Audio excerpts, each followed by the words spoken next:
What's happening, everybody?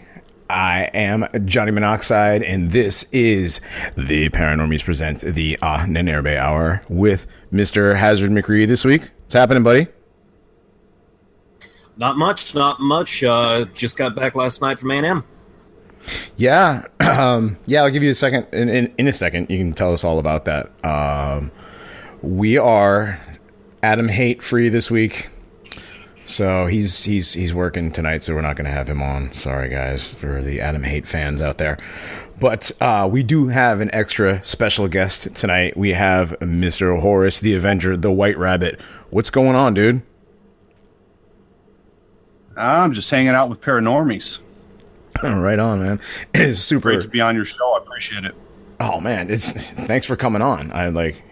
We appreciate it. I mean, honestly, I can't think of anything creepier than the slow, seemingly almost inexorable creep of white genocide. So, I guess it was just inevitable we'd eventually have you on. There you go. Yeah, right on. Yeah, I think what's interesting is more and more we're seeing connections out of the blue that we want to see. And, a CBC out of Canada released some video, which was basically laughing over white genocide. You're all going to be brown. Oh, God. Beige onslaught. Right. The rebel media, you guys have seen that video. The rebel media actually ran the headline that, CBC promotes white genocide. So they're already making this connection without me having to drumbeat it or any of the others that have been on message for years, So I think it's interesting that more and more whites out of the blue are making a connection. Diversity, white genocide, which is kind of an overt connection, Diversity always means formerly white. Yep. What is it? Diversity means hunting down the last white man? Diversity is always chasing down the last white guy. God. There you go. Oh, man.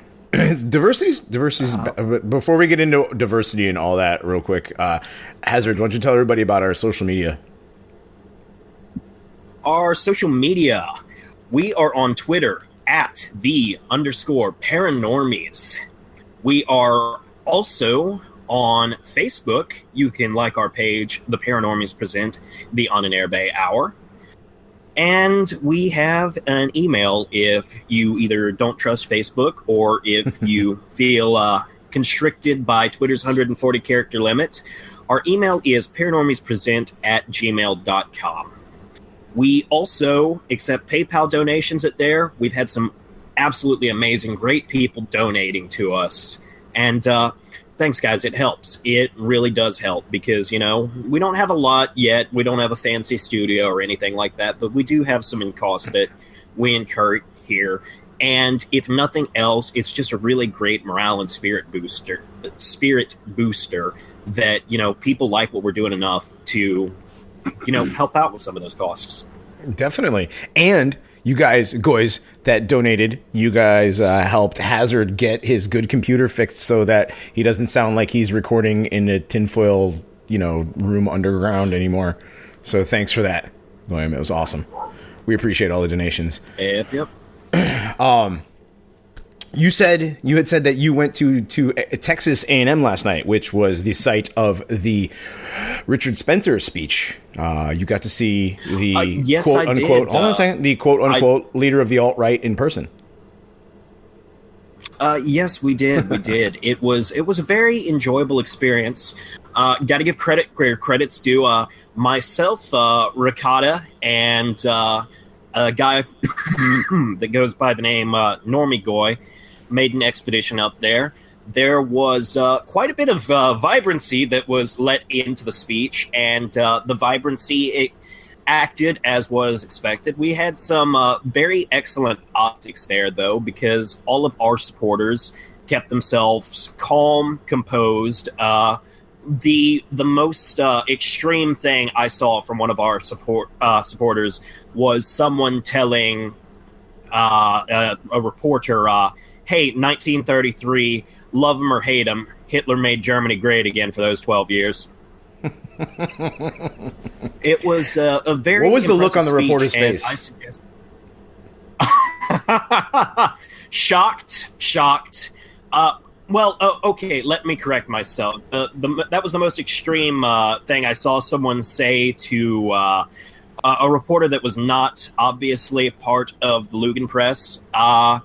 There was one reporter that everyone was treating with disdain because, despite the fact that he was standing on the other side of a metal barrier, his nose was still almost touching you. And he was not exactly given a fair chance, and given the way he kept trying to load up questions, he did not deserve a fair chance because he was not interested in acting in any sort of good faith. The press was very not exciting. acting in good faith? You don't say.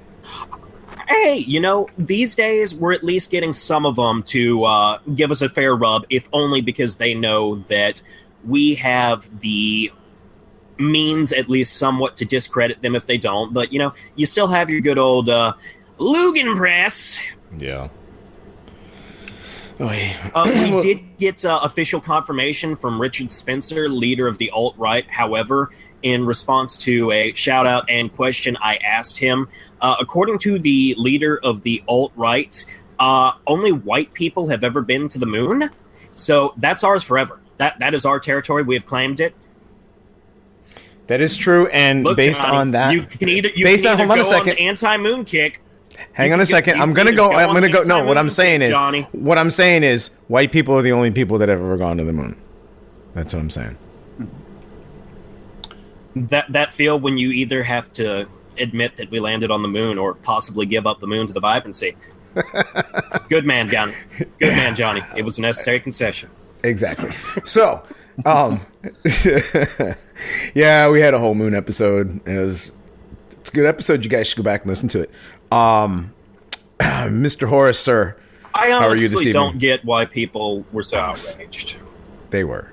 You were outraged. What are you talking about? These people. You people meaning you. I was outraged, but, at least I wasn't calling for you to be lynched because you at least said, we didn't put men on the moon because we didn't have the shielding technology. We definitely did send stuff to the moon, and we just couldn't get past the Van Allen radiation belts with people with the technology of that time. Maybe you're both I don't right. believe that. Maybe you're both right. Maybe they sent people to a moon and they just didn't tell you the full deal on how they sent them. Didn't expose all the technology because the technology is part of the military-industrial complex, and we don't share that shit with the public. Maybe you're both right. Yep. Ooh. Yep. That is Always another actually angle. more along the lines of what I believe. But anyways, this isn't a moon episode. But no, this is a Horus the Avenger nor is episode. it my space episode either. It's coming, Hazard. I can't help it if I keep getting us awesome guests, okay? Space is very white, though. Everything above our heads, everything, when you look up at the evening stars right now, you're looking at total white space because everything's named after some white god or goddess. Oh, yeah. So we win no matter what. Well, I mean, also you get really bad things when you send vibrancy up into space. You get really horrific results when you send Israelis up into space. Yeah. I guess so. We'll go into full detail on the that Space on the Disasters Space Disasters episode. But Coming up in let me put it probably this just way. a couple weeks. Both of the times they sent Israelis up, there was cremation involved in the end. God. There you go. God damn. All right. Back to the topic at hand. We have Horus the Avenger, the White Rabbit, the White Genocide Project. So we've White heard Rabbit you. Radio. White Rabbit Radio. Yes, White Rabbit Radio. I first heard you on Red Ice a while back, and on Radio 314, where everybody knows that's where how Johnny Monoxide came around to the alt-right was thanks to Mr. Henrik Palmgren and Red Ice. But before that, I was big-time conspiracy theorist and was into all of the things that, like a good 2/3 of the people that came on Red Ice would talk about. And I heard your episode where you talked about ancient aliens and Nazi technology and all that Memes. kind of The memes. memes, No. definitely memes. Yeah. No. Yeah, you're a believer in meme magic, aren't you? Oh, yeah. Yeah. I'm kind of a byproduct of meme magic. Yeah, listen. I mean, if you were in a group of 6 people putting out like diversity as a code word for white genocide and stuff on all kinds of different websites and forums, and the whole entire white genocide mantra in full form back in 2007, 2008, you'd be a believer too. Oh, yeah. This stuff has a mind of its own, but once you unleash some of this stuff, there's just no getting it back in the bottle, and that's what's wonderful about it. Yeah, I mean, whether you take a look at it, like we spoke about with the Atlantic Centurion, whether you believe that this is just metapolitics, sort of your normie explanation, or you believe there's actual metaphysics about it, you can't deny that it's effective. It works, it's out there. Sound is vibration, and humans really don't take sound seriously because we can't see it. But if you look at the next generation acoustic weapons and all this type of technology coming out, I remember when President Obama ordered one of those Somali pirates to be shot. What did they blind them with an acoustic gun first? They blinded the pirates with one of those type of things. You can't see sound, but it's deadly. Mm-hmm. Sound. Oh yeah. And sound again is vibration. It's kind of like you hear some Christmas music that transports you back to when you were a child, or you hear some rock song that you heard when you were graduating from high school, and it transports you right to that moment. Sound is contagious, and smart people don't take it seriously because they're always like, the masses are asses. Well, that's why the masses are asses. Because they don't take it it's seriously. all about message, baked down to these little packets of mass communication, interjected over and over again. I mean, sound took down the walls of Jericho. There you go. Right? I mean, sound is a big thing. The sound cannons. I'm sorry. Go ahead. You're saying the physics? Absolutely. Couldn't say it any better. Take it very seriously. Mm-hmm. The elites do. Yeah, that's one of the things we say on the show a lot of times. Is you may not believe this stuff, but the people in charge believe it. They're certainly true. We're going to go into some of that tonight. Oh, yeah, cool. We'll go into some of that. let's some of the biggest, the conspiracy stuff, what I was talking to Johnny Monoxide about before we started recording for the audience, is if White Rabbit Radio, if I really had the money and I wanted to go for God tier and internet sites, and I was talking to Johnny about this, paranormy God tier of the alt-right, how to really take things over and to control, really put the hurt on the elites. I would do what no one has yet done, and that is I'd go like Stormfront 5.0, 7.0, meaning you're talking about a forum that would open up racial discussion. No different than Godlike Productions or Above Top Secret, except I would allow any type of racial stuff to go. In other words, it would be a pro-white Godlike Creations. And Godlike Creations is twice as big as Daily Stormer, and you can't even really read posts unless you log in, so kind of fathom that one out. You're dealing with the largest websites on the planet, is what we concluded back in 2009, are all conspiracy forums. Largest websites on the planet, they're almost exclusively white, 98% white. They're conspiracy forums, but they don't really allow anyone to talk about the fact that they're only whites reading it. It's kind of interesting. It's weird. Like their entire readership is white, but you can't talk about that. Yeah, and you can't talk about merchant conspiracies or any of the good ones, which they want to talk about. I think the funny thing is, you sort of see this inversion where we started this up because we acknowledged that, okay, there's a lot of spooky stuff, there's a lot of paranormal stuff, a lot of conspiracy stuff, and even if we don't necessarily believe it's all necessarily true, it still sure is fun to talk about. It's entertaining to listen about. But our thing is, our movement, you're allowed to talk about white genocide, and but if you want to talk about any conspiracy theories other than the Jews having a guiding hand in anything, you can't talk about any of that stuff. Well, that's bullshit at White Rabbit Radio. We cover everything that gets big numbers. If the discovery, this is the numbers, guys. People think that they're making this, hunting Hitler shit. And what they did is they just knocked off sharkhunters.com, which is another story for another day. It's another episode. They think that ancient aliens or that Hitler shows up in the Daily Mail every week just for shits and giggles. That's at first. Now it's a matter of money. There's money behind this stuff. There's giant audiences. Mm-hmm. These UFO conferences are big, they're rich, and they're all white. Why wouldn't we go after that in some way, shape, manner, or form and bend it to our will? Why not? Yeah, just start going to these people and just being like, hey, guess what? White people are the only ones that give a crap if there's other life out there, and white people are also the only ones that would be interested in actually talking to this other intelligent life instead of just ooga boogieing and attacking it. Right.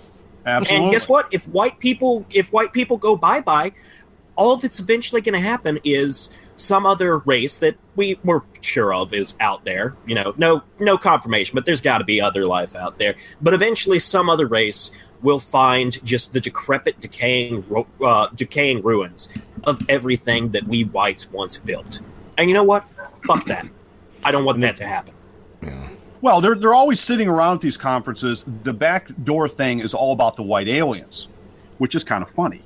So here you have a bunch of white people meeting to talk about a bunch of white space visitors, which is all fucking cool because I'm white too. Mm-hmm. But but no one ever mentions the fact that we're the only ones activated with all this stuff, and it is somewhat fascinating.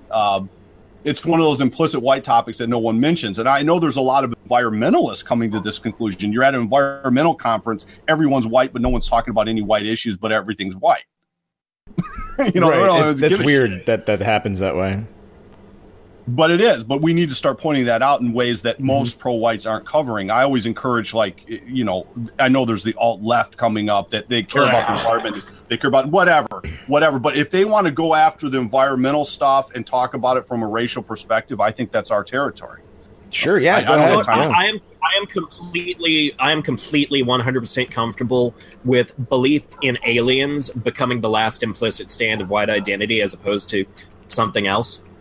Well, yeah, I mean, a lot of people believe in aliens. A lot of Podesta and Hillary Clinton. Mm-hmm. Now, I'm actually. It was so tinfoil, but that one thing in the Podesta email talking about some source of 0-point energy, that had me really excited because barring the discovery or creation of some sort of exotic materials, that's what we're going to need if we ever want to get something like the Alcubierre drive working. In order for the generation of negative mass, you either need a phenomenal amount of energy because we can barely do it as is, and it's prodigiously expensive just in terms of energy cost, or you need some sort of exotic material that makes it a lot easier. But right. I mean, you need to somehow find the dilithium crystals. Excites me. Yeah. Yeah. Channel energy directly from the sun. It can power anything. There's that. Yeah. Right, nuclear reactor somehow. We've has his own. My friend Andrew Arnheimer has his own ideal for how to power energy. Mm-hmm. Weave also believes that nukes don't real, though. Yeah, there's that. We're going to do a nuke episode to power too. The globe in other ways. Exactly. But the topics generate a lot of interest because there's a lot of people have a guilty pleasure of listening to this conspiracy stuff or watching Ancient Aliens, especially when they do the Nazi shows, which get god awful views, which is why they keep doing them. Mm-hmm. Everybody wants to hear about the Nazi Bell Project. There are people that are going to write in and say that the views for Ancient Aliens aren't as big as they once were. The secondary views and the third views are. A lot of people get online and watch that after the fact. They don't necessarily watch it that night. So the view counts for that type of things. There's a reason they keep running it. It's not just Nazis are going to get you. That's what I thought about 20 years ago. No, it's the rerun factor. Yeah, it's like, it's another Holocaust film or whatever. Yeah, it's about money, but the problem is the elites we're dealing with do not make an investment without some type of thinking in terms of payoff. We know what the payoff is with the Holocaust movies. When it comes to all the alien stuff, the question is always, where are they going with these memes? Because you have, half the country believes in aliens. They've never met them, but they believe in them. There's no real reason to believe in them. And there's no real reason not to necessarily, other than, when I say the word alien, everyone listening has a particular picture in their head. What's the picture in your head when I say the word alien? A gray. Yeah, why? Gray, yeah. Who put it there and why? Because whoever did has a great deal. Whoever did has an agenda. And that agenda might not have anything to do with aliens in the conventional sense at all. Maybe they're little robots controlled by little merchant robots controlled from some bunker to run some racket on you one morning. These are things that we need to talk about because it's an association that's there. And most people are approaching it from, are UFOs real or not? Are aliens real or not? I don't need to know all that to know that association is there for no particular reason other than someone spent a freaking fortune putting it there. Yeah, they don't spend that much money for absolutely no reason. You know, they put Well, hundreds of millions of dollars to do with. It also has something to do, I think, with that instinctual fear humans have of elongated faces, pale skin, pale. You think that's an instinctual fear, etc. You think it's an instinctual fear, or that's something that I don't know if that's instinctual or if that's something that's just been drilled into our psyche over generations of propaganda. But what I was saying was that I don't think that these people drop $100 million on a movie like Prometheus or how many ever millions of dollars on these movies where there's a like an alien creator and aliens and like the Independence Day movies. How much money did they spend on those recently? They don't spend that much money. What's interesting about the alien memes coming out of Hollywood, coming out of the Spielbergs and that particular set that's come up with him, is the fact that they've done something very unusual in propaganda. And they started out, let's say, E.T. Phone Home, Close Encounters, something that doesn't look like us, an alien from far, far away comes here and they're our friends. Mm-hmm. And then as they get closer to the 80s, they start transitioning. Invasion of the Body Snatchers, even something that does look like you, could be hostile toward you. That's right. We're dealing with things that are coming far away, but yet they're very hostile to humans. In other words, the whole entire money Hollywood was putting behind aliens in the 70s and the early 80s. And some writers are going to come right in and say, no, what about The Thing? But The Thing was a remake in the early 80s from the 40s. We're not talking about the classic horror genre, which had aliens in it too back in the early 20th century. I'm talking about actual Spielberg sitting down writing shit like Close Encounters of the Third Kind or E.T. Phone Home. But they're always things that don't look like us that are friendly to us. Okay, that's usually you're dealing with aliens are our friends type of memes. And then, of course, that started reversing radically. Independence Day, the first one would be a watershed where you got aliens coming here and they don't look like us and they're extremely hostile. Then you have the of course, the remake of what was the one with Tom Cruise, which was a remake of the ones from the 50s where the aliens show up here and they come out and start wiping everyone out. But it's the same. That's War of the Worlds. Theme. That's War of the Worlds. War of the Worlds, which is a remake from the classic horror genre. So that doesn't really count. It's not a new script, but you get the picture. Prometheus is a watershed because now we're going from something far away that not only it doesn't look alien at all. It looks like a giant white dude, and he doesn't like the people in Hollywood for some fucking reason. That's all we really know. He's really pissed off at Earth. He's coming here to wreak havoc, So we got Hollywood using tons of money, seeding the memes that aliens are here. They don't look like us. They're our friends. To now aliens are coming here. They don't look like us, and they're going to attack. Two aliens are coming here, and they're on their way with something devastating, and they look like giant white dudes, and, they're going to unleash absolute hell. It's very strange. You don't put money into memes like that. We're going to stick with if you look at how White Rabbit Radio handles memes, it's not that how we handle memes, it's how memes are handled. You stick to one thing, and then when it gets going, you keep sticking to it until the cows come home, until you're in power. They're directing memes from a position of power and starting to tweak things in a very aggressive fashion, in a way that is kind of unprecedented for them. If you really look at it forget about the truth, look at it from meme direction. So right, those of you that are believers in the alien false flag, that's very interesting on how they're directing these modern memes, because now you got a cross current. A lot of people think that because of childhood, aliens are coming and they're going to be our friends. That meme is seeded. Now all of a sudden it's kind of like all these, well, we might have to get you ready to fight shit that comes here or something. Right. So you believe that there is a false flag with the alien? I think based on any, for instance, the question is, Horace, do you think grays are real? Yeah, but I don't think they're real in the way you think they're real. I'm pretty convinced that people have seen these things, and I'm pretty convinced they're artificial intelligence. Pretty convinced. Which is again, I come from another angle. I'm looking at propaganda, and I'm looking at things that are probably real, not real in the way we think they're real. If the elites have entertained openly And even the neocons of late, various different elements on the liberal con side, have entertained false flag aliens. If Ronald Reagan's talking about it, you better believe they're talking about behind closed doors. If you have the technology and you're in trouble, whether could be financial trouble, it could be trouble wherever, you're going to use it because they have this image in everyone's head. Why wouldn't they use it? They're going to want a return on their investment. They're not doing it for shits and fucking giggles. Right. There's a reason why the Pope came out and said that aliens aren't, the Pope actually said if aliens come, he's going to baptize them, and that they are free of original sin. Yeah. Why? Why is he saying this? Why not? Right. Yeah. And do you think there might be some parallels with all of this alien stuff and the migrant crisis, etc.? Let me. Well, that's what concerns me because we're always dealing with the A word.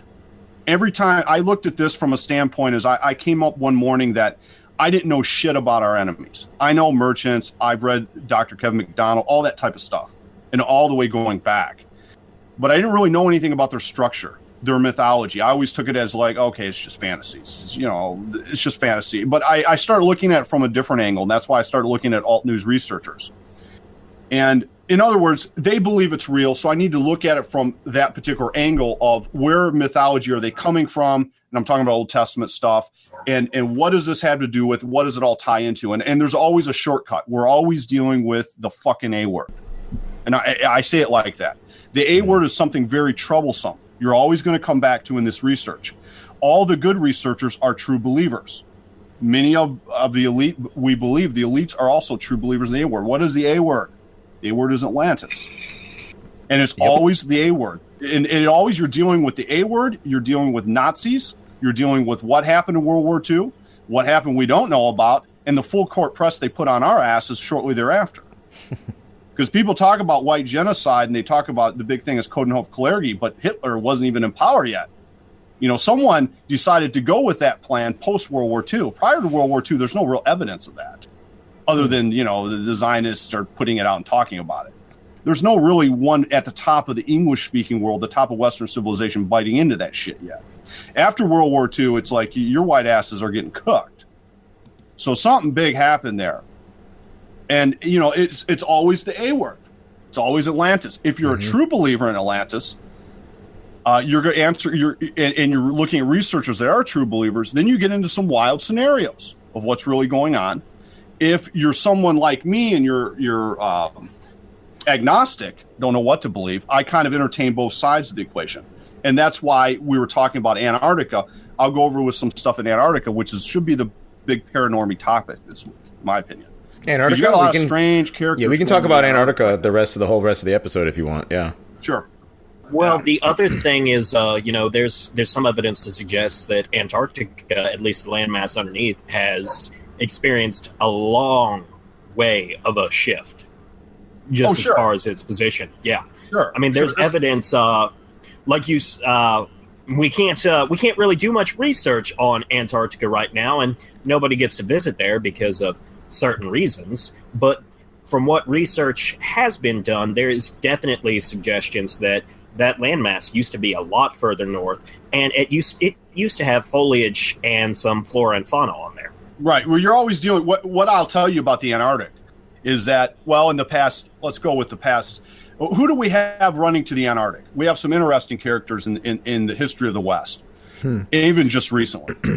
John Kerry. Yeah. Well, John Kerry went there during the election. The Russian Orthodox Patriot Kirill of Moscow, Kirill, did a visit. He did a visit to Vostok not long ago. There is a chapel down there, an actual Orthodox church they visited. Very strange. If you know anything about Russian Orthodoxy, they are opening churches like we open Starbucks. Right. He is the big visual symbol of Russian culture, in my opinion.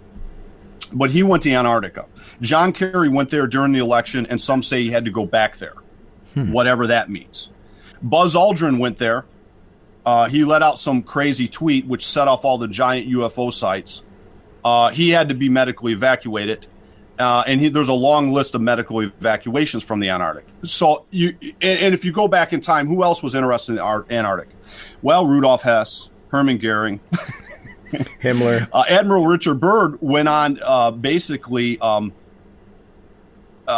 he basically had been flown to Nazi Germany to be briefed before one of his expeditions. And of course, he led the Operation High Jump in 1947. And he's making these crazy statements to the Chilean newspaper El Mercurio. And what is a statement? His statement was the United States needs to be prepared to defend from an enemy who can fly pole to pole at astonishing speed. What all that means, we don't know. Most of the other stuff you'll read online about Admiral Byrd is all bullshit. It doesn't check out. They've never released his diary. The only actual statement we have is to El Mercurio.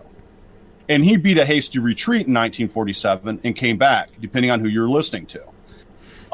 Depending on what type of damage was done, exactly what happened down there or on the way down there.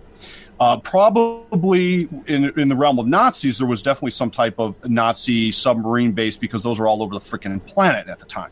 There could have been some small submarine base way south, not unthinkable. German business has had massive contacts across South America going into the 19th century and early 20th century. That's not unthinkable. That Germany would extend itself any more than it would be unthinkable to have some Nazis in Argentina afterwards. But Operation High Jump, and then the current stuff is just too strange. It's just too strange. You know, you got the National Science Foundation, and this goes back to 2001, and this is... basically they're doing a survey of some type with Columbia University. It's a team of scientists from Columbia University, and this is 2001. So let's walk back in time and talk about what's potentially down there. They're working under the auspices of the NSF, National Science Foundation. They began a series of what are considered at the time unprecedented low-altitude aerial surveys over Lake Vostok. Now, Lake Vostok is where you have the Russian base Vostok, and Vostok, interesting enough, the name itself is after what? Do the paranormies know this? It's the first. No, it's the first manned Russian spacecraft. Oh yes, that I do know. I thought you meant the actual word itself. Hitler's the name. Hitler. Hitler's our expert. I was going to say no.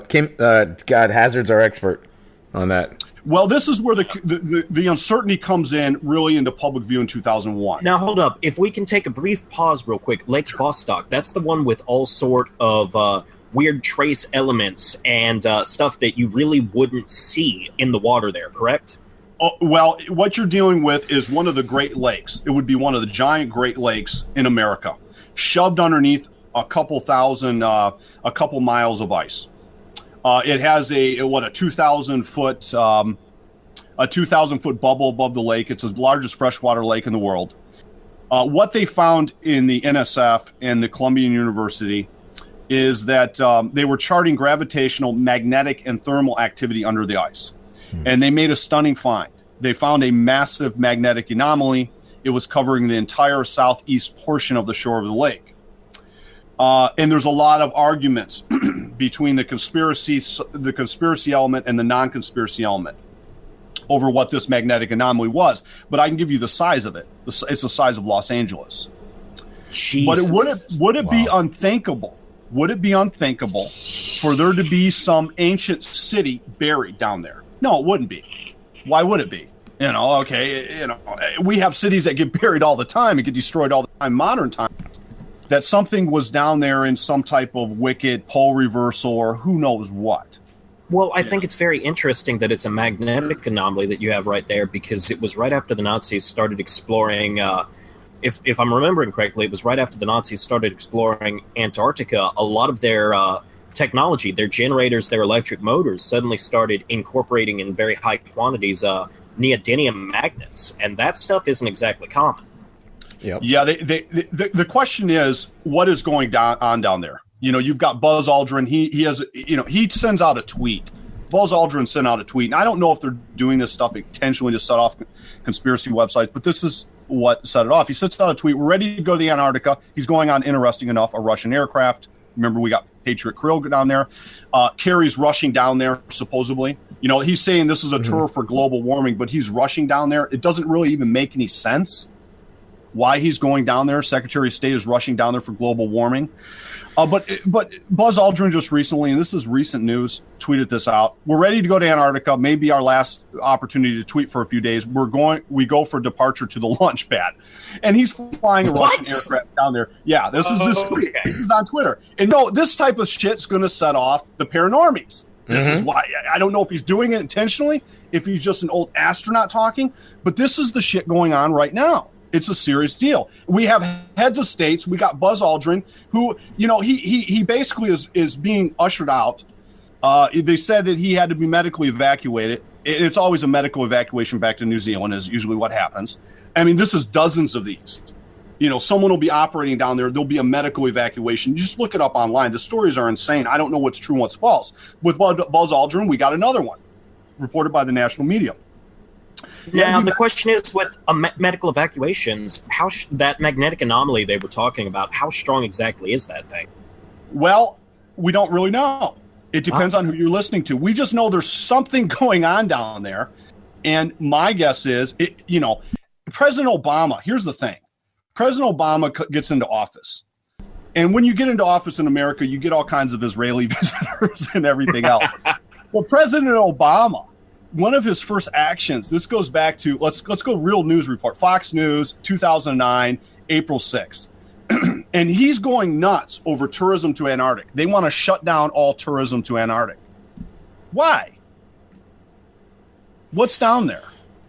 They're shutting down tourism in Antarctic. You've got all these projects, like the Columbia University project that for the NSF. All of a sudden, all this stuff gets taken over. It's usually by the NSA or by some division directed by the NSA of Lockheed Martin, who all of a sudden has an Antarctic division. There's all these questions on what's going down there. And my guess is that there's something down there. It's legitimate. It's very white. I don't necessarily know about the conspiracy angle, although I'll entertain it, and it has to do with the A word. What's the A word? Atlantis or Antarctica, or maybe they're one and the same. There you go. Yep. And it's that's the question. Now you have the directed memes out of sci-fi, and we always got to look at that because that's kind of what you're going to tell us what you're going to do before you're going to do it in some way. But the problem with that is they're so broad.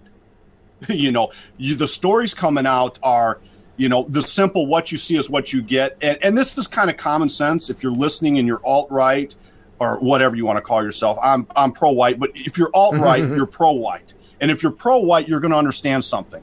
When the elites, when the people that run the Western world find Kennewick, man, and they find out it's white, you're going to have a shopping mall over that fucking site, or it's going to be some kind of top secret Indian reservation type deal the next day.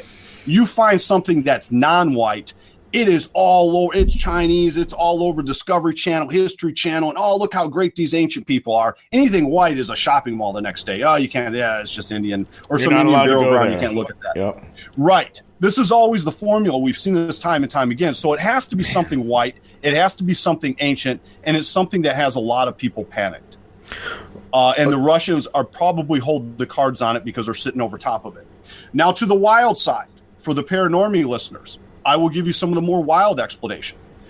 If Atlantis is real, all the researchers on Atlantis that have any type of respect at all, the ones I read and the ones you can't read, or the ones you wouldn't know, the thing they always believe is that Atlantis was an extraterritorial, it was an intergalactic civilization, meaning that it stretched out of the solar system, or some believe into the solar system. And they ended up in a massive war. And this massive cosmic war of sorts ended up in the creation of the Old Testament. All these different mythologies come out of these, the Titanomachy, the Gigantomachy, all this stuff comes out of these wars within the confines of the Atlantis ruling caste, whatnot. But they always believe one thing. They always believe certain elements were stranded here that are very hostile to humans, especially whites. And there's elements on the way. There was some type of cutoff. And there's connection points. What are connection points? Well, Stargate Atlantis. I love that show. Yeah, but so the wild side would be that this group of Germans got down there and opened up something up. Mm-hmm. In other words, ET phone home, you better get your asses down here because we're getting cooked. Yeah, pretty soon. There's something here or something coming here on the way. You get the picture. There's always something here and there's always something coming here, which is the ultimate gotcha. It's the ultimate gotcha. Well, quick aside, back to the Stargate thing real quick. You guys remember that show, right? Mm-hmm. The Stargate TV show? I love that. They had, at the end of every show in the credits, they would thank I don't, off the top of my head, you brought it up, and that's why I remember this, but they would thank one of the government agencies for helping them with their... Oh, sure. Yeah. Sure. So the question is it an ancient... It has to be white. If it isn't white, then they're not worried about tourists going down there. So there's something white going on. We don't even know that. I mean, everyone's concerned about the Antarctica. In charge of the West, and they're all going down there all of a sudden. We've got some strange stuff. We don't know what's true and what's false, but what we do know is rather tantalizing. So if you had some old, pristine white civilization, that would blow a hole in their shit too, because you're dealing with something, depending on who you talk about, some say millions of years or 13,000 years, depending on when Antarctica was covered in ice, because many people believe at one time it was pretty lush, no matter where you go with the date. The older it is, the more dicey it gets making it white, and there might be nothing you can do about that if the Russians start releasing stuff. Then you got the more exotic, that you're dealing with an ancient, very high-tech, sophisticated civilization that was once there, that stretched out into the solar system, and that was some type of, let's say, base of some sort with all kinds of neat gadgets and gizmos. And our dear comrades at the top of Western civilization's mortal enemy got there first. And in getting there first, they unleashed hell, or they're planning on unleashing hell, that type of thing. All fascinating stuff. One thing I have heard of recently is that shortly we just started receiving some sort of radio transmission from another star system that's somewhere in the approximate range of it's like 69 to 71 light years away, which radio transmission traveling at the speed of light. So you take a look at when that signal had to have originated, and it had to have been sometime in 1943 to 1946. Well, what's the movie with Jodie Foster? I think it's Jodie Foster, Contact, where the first image that comes back is the Nazi Olympics. Yeah. So that is these directed memes are being if there were some sort of connection point, and they discovered it, some sort of ancient device, and this is getting real tinfoil here, but went through it and set up a base on the other side. That's literally when the signals that we're getting now would have originated. And like we said before, they don't spend money on it unless they mean it. Yeah, they're it's kind of like the Prometheus. There's something big and white coming here, but you're going to have to fight them. Well, fuck you. I asked one simple question: are you pro-white or you're anti-white? So I'm going to ask that question before I fight anyone white. Because whatever's here, I'm guessing that if anything came here, I mean, it's kind of I always get asked what to do if they go forward with something like that, like a hypothetical false flag. I'm like, it's going to be obvious. You got little gray dudes land here and say diversity is your strength, give us all the power, and they're kissing Obama and they're talking about what wonderful diverse planet it is and how we're all one. It's going to be obvious. And if it is something rather out of the ordinary, and it's not a false flag, but it's something just coming here after the elites, well, that's going to be obvious too, because they're not going to be messing with us. We don't have any power here, right? Per se. They're going to go after the so power that would structure. be rather obvious and entertaining, in my opinion. That but the Antarctic stuff, there's something tangible down there. It has to be something white, and it's something that has at least the Western world outside of Russia somewhat perplexed. Right. One of the more interesting tidbits about the Antarctic that no one knows, and this came from a German researcher. It was leaked in one of the mainstream publications. It may have been Deutsche Welle. I can't really remember, but you remember when George W. Bush, after September 11, 2001, he interjected himself, the Neo-Coans interjected themselves into the Middle East and started bombing Saddam Hussein again. Was it 2000? When was that? 2003. 2003. Yeah, 2003. One interesting fact. The Germans, a certain group of German researchers that track seismic anomalies and they basically seismic graphs out of Antarctica, released seismic data.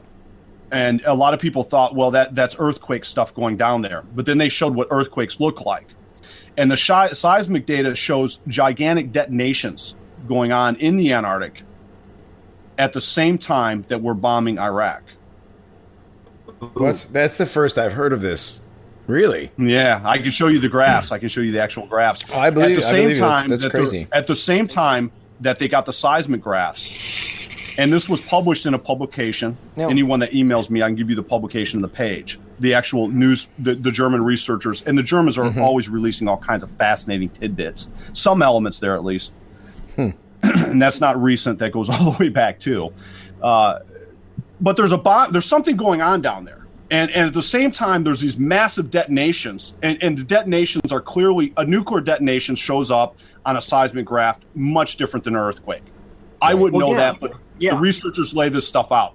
Okay, at the same time, these nuclear detonations start. We're bombing Iraq, and at the same time, these whatever detonations they are going on down there, there is another type of activity on the seismic graph that they're speculating is some type of standing waves. Now, standing waves, for those Tesla fans of paranormal, standing waves are what you're going to see if Nikola Tesla could erect his force field or something. Some type of wild scalar technology is going to present standing waves, and you're seeing that at the same time too. That is something that most people really don't know. interesting. Now, the bombs going off, or like the detonations going off in Antarctica at the same time. The exact same time. Now, that was what they were calling shock and awe, or like some conspiracy theorists have translated it to the Shekinah, which is a time of cleansing, which is, I believe it's an ancient Jewish thing or whatever. But do you think that might have been referring to Antarctica? Oh no, internet. All right. Well, so we were gonna also get into some more recent trips to Antarctica with some people we know, some people we may not know. Some of them heads of state, some of them heads of churches. Let's talk about that. And so you got all these politicians actually heads of state running down there.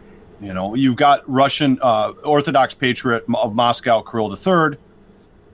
And then you got followed by Secretary of State John Kerry during the election at the height of the American presidential election. And it's extremely strange. During a diplomatic tour to all of a sudden go down there, and some say you went there twice, depending and went there after the election. We don't really know, but you're talking heads of state going down there. Now, in Patriot Kirill the third, they opened up a little chapel in Vostok, and he wanted to visit to bless it, but it doesn't really make any sense. I mean, there's nothing, at least according to the official story, there's nothing down there to see. And, you know, if you want to see snow, just go to Siberia and look out the fucking window. It's a lot easier to get there. Right. 100% right. And then you got Buzz Aldrin. Buzz Aldrin he went down there and he let out the infamous tweet that got all the godlike productions and all the conspiracy forums just blowing up and all the UFO forums. We're ready to go to Antarctica on Twitter, he said this. Maybe our last tweet for you in a few days, we go for departure to the launch pad. And of course, there's a Russian connection there because he's flying on a Russian plane. He had to be medically evacuated because of some condition, but his condition had deteriorated to condition over what? You know, what's going on here? Because the medical evacuations out of Antarctica, it's just unbelievable that there's only if you look on Wikipedia, you're going to see no more than 5,000 at the height of the season are down there. And there's all these medical evacuations full of online, released by mainstream news sources from time to time. So and they don't exactly let people that are in ill health go down there to begin with. It's very difficult to go down there. I know of an expedition that from a historical foundation that they wouldn't allow because, again, Obama calls for limits on tourism to Antarctica. This type of thing is tightly controlled. Yeah, and this is a place very difficult. This is a place where, like, the average, your average, American going on vacation in the summer isn't going to fucking Antarctica. This is This is like a very, very expensive trip. Like, you have to charter. You don't just there's no airlines that go there. There's no cruise line that goes to fucking Antarctica. This isn't something that you just go. So Obama put the time and energy into making it illegal to go there for a reason. Well, they want restrictions. To go there, you have to have a guide, and there's all these restrictions. If you're very wealthy and you want to go on some trip to McMurdo, you're going to be able to make it down there eventually. If you're a historical research foundation, you raise millions of dollars to go there, they'll cut you off immediately, especially if it's World War II research. Why, we don't really know. the sky's the limit. We only have facts. The facts, I'm just taking it right in front of our face. It has to be something white. It has to be something ancient. It's something clearly in and around this Vostok area. You have, of course, Germany actually owns territory down there too, New Schwabenland. They haven't relinquished that at all. We have different questions. We just don't have answers. But there's a lot of movement down there right now. Especially post September 11th, 2001. There's always been the list of characters interested in Antarctica running around down there sponsoring trips is a who's who of interesting characters. Rudolf Hess, Hermann Göring, Admiral Byrd, who was consulted the Nazis before his expedition, then went back in Operation High Jump, who made the crazy statement to the Chilean newspaper El Mercurio. You can look it up. It's a matter of public record. We got to defend ourselves from enemies that can go pole to pole at astonishing speed. You got Patriot Kirill, who is the only Christian bishop and hierarchy ever to visit the continent, and he is he's the head of Russian culture, I would say. That's the one that confuses me the most. Is the Russian one? Like, he's basically, I don't want to but he's basically the Pope of Russia, more or less, right? Sure. Is that like a fair assessment? Well, you're dealing with an ancient institution. The Orthodox Church is one of the oldest institutions in Russia. It has a very old diplomatic service like the Pope. They have a base at Vostok. There's a magnetic anomaly under Vostok beside the lake. The sky's the limit on who he could be meeting with. Yeah. I mean, literally, it's not uncommon. It's not uncommon for a state to send in the Dalai Lama. It's not uncommon because he's a repository of culture. He's a cultural figure, and he's also someone religious. The only normie-friendly explanation I can think of is just because of how isolated it is. They wanted the blessing to be done by, the head of their church, so that any souls is in people. Any person in that cathedral worshiping would feel that, they were still in touch with their cultural heritage, etc., because it had been blessed by the head of their church. Well, but at the same time, he's not exactly a young man, is he? No. One of the conspiracies is that there's a lot of evil spirits down there, and he had to exorcise them, and only he was powerful enough to go down there. That's one of the Russian conspiracies. The Russian conspiracies are going wild over this. Because here's another thing. One of the largest UFO incidents just actually happened over Turkey. The guy that runs Turkey, Erdogan, has went back and forward. He's gonna oust Assad. He's not gonna oust Assad.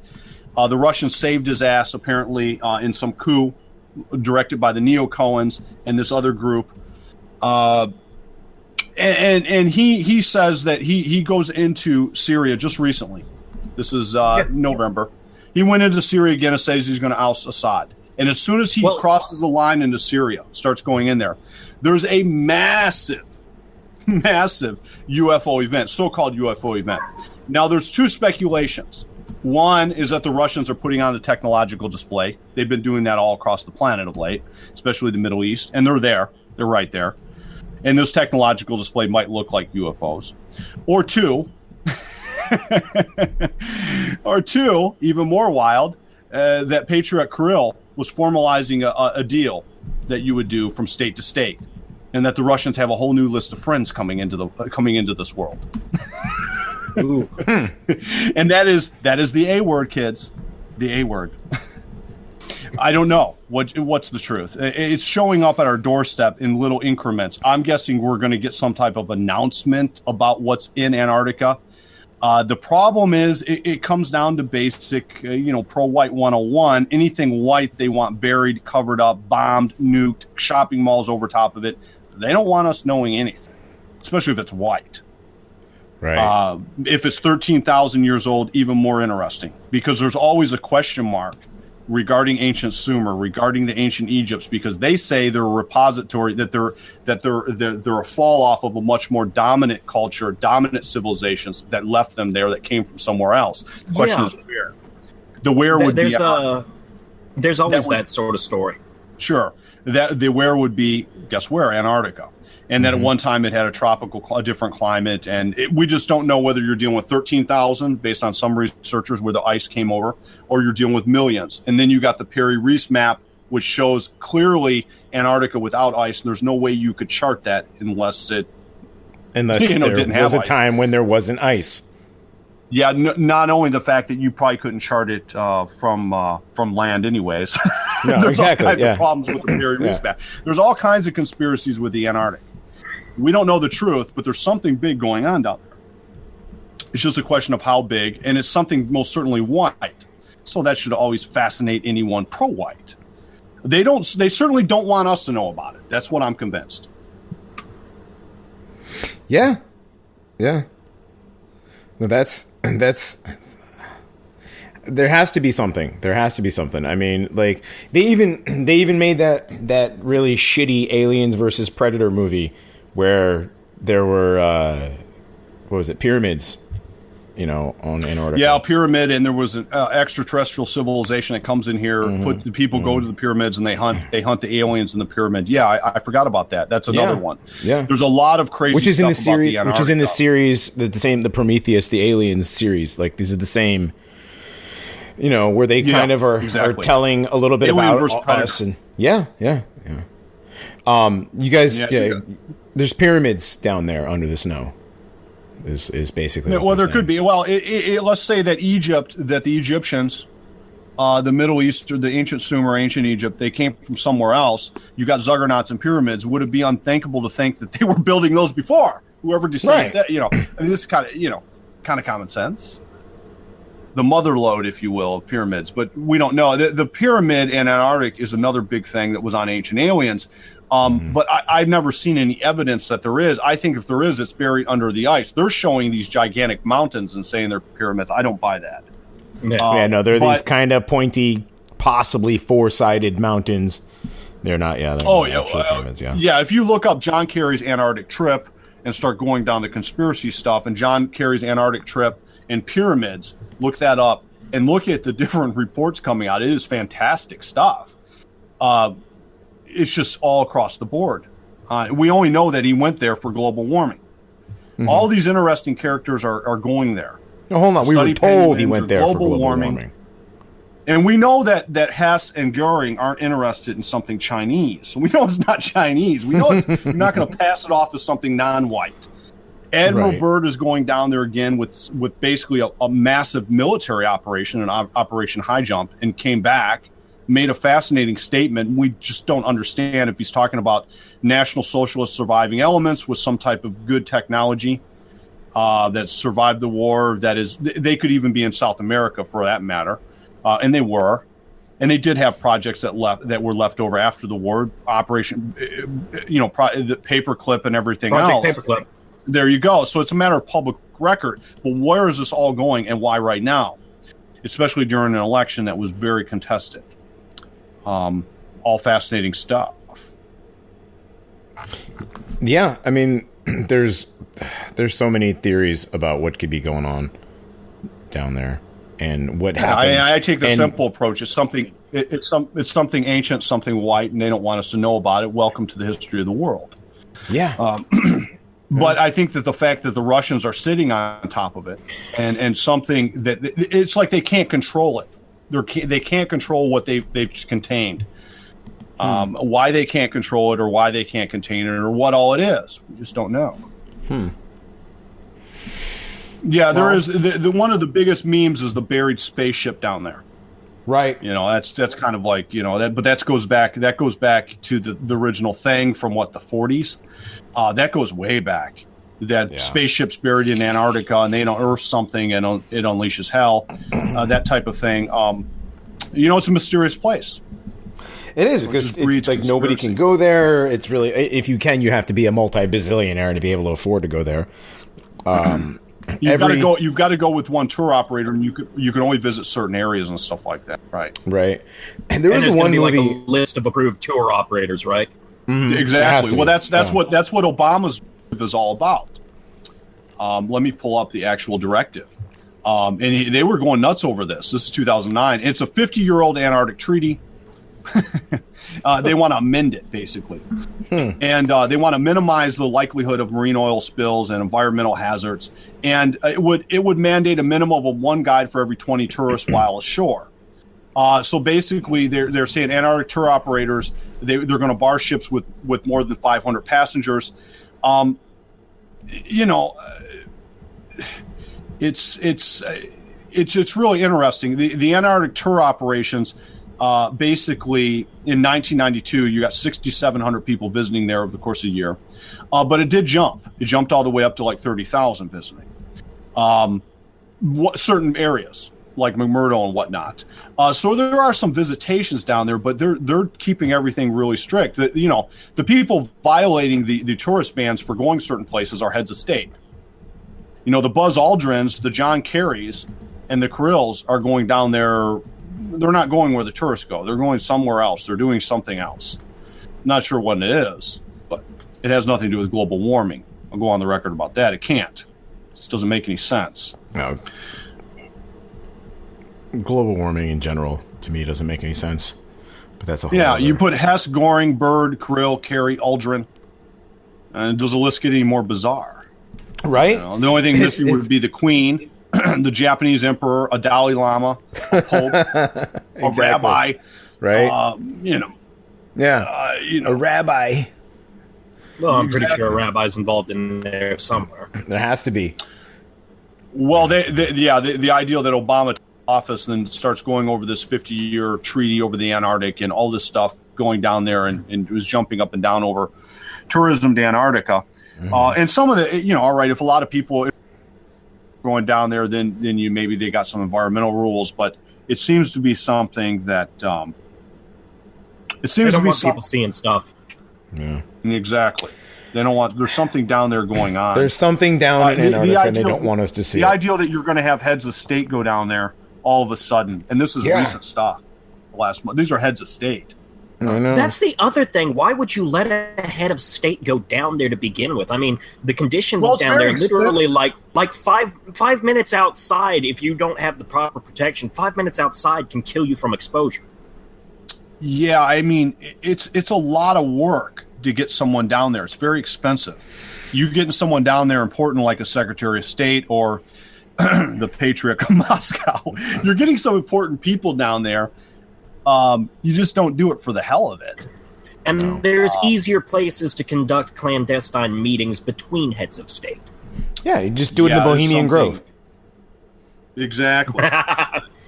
It won't end there. We're going to see some stuff come out of this one. That's one of the challenges with a lot of conspiracy stuff is a lot of people don't think it ever goes anywhere. This is going somewhere. Yeah, you're not going to have John Kerry if John Kerry has to go somewhere during an election where they're getting their asses kicked, and they might not have thought they were going to lose. You know, one of the interesting theories is they thought they were going to win. He goes down there, they get their asses kicked, they immediately rush back down there. Who's down there? You know, yeah, exactly. Why are you down there to begin with? And this is all over global warming. Okay. Exactly. Well, you know where this is going to take us? This is going to take us to the second hour. How about that? All right. So we are going to... Yeah, the A word. We're going to take a little break, listen to a little music, and we'll be back in a few minutes.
right, everybody, we're back.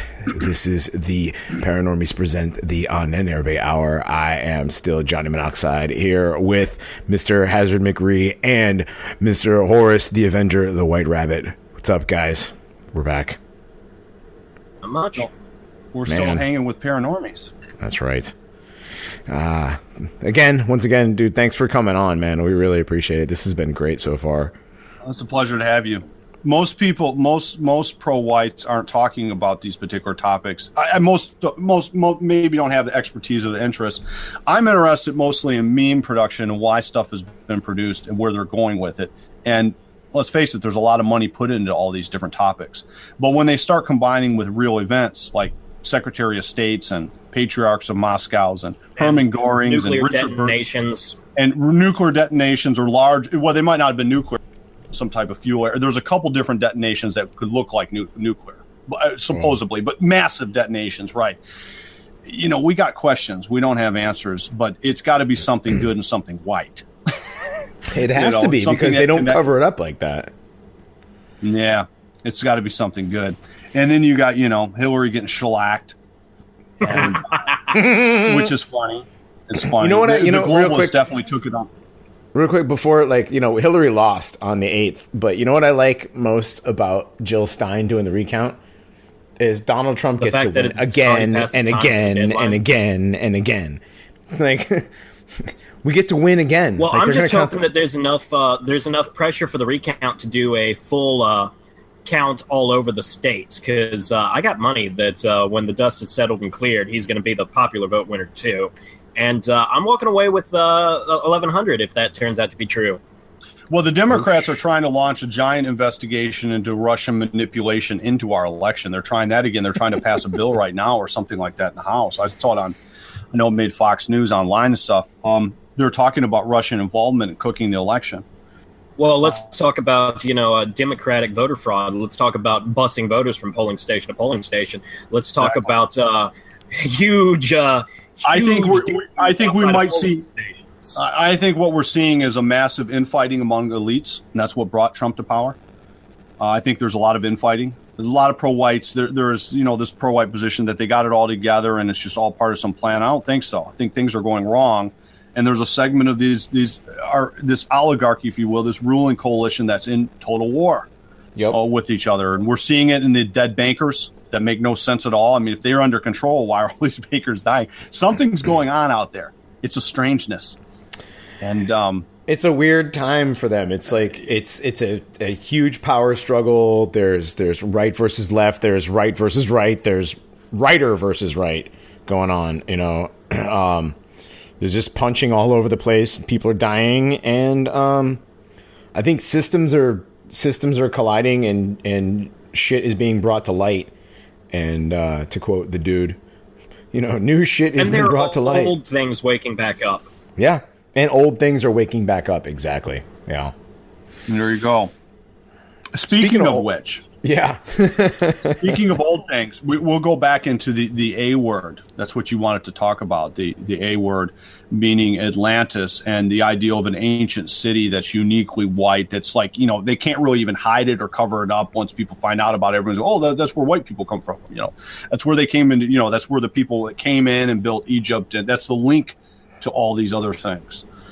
The question always comes into when you get into the true believers, that you're dealing with a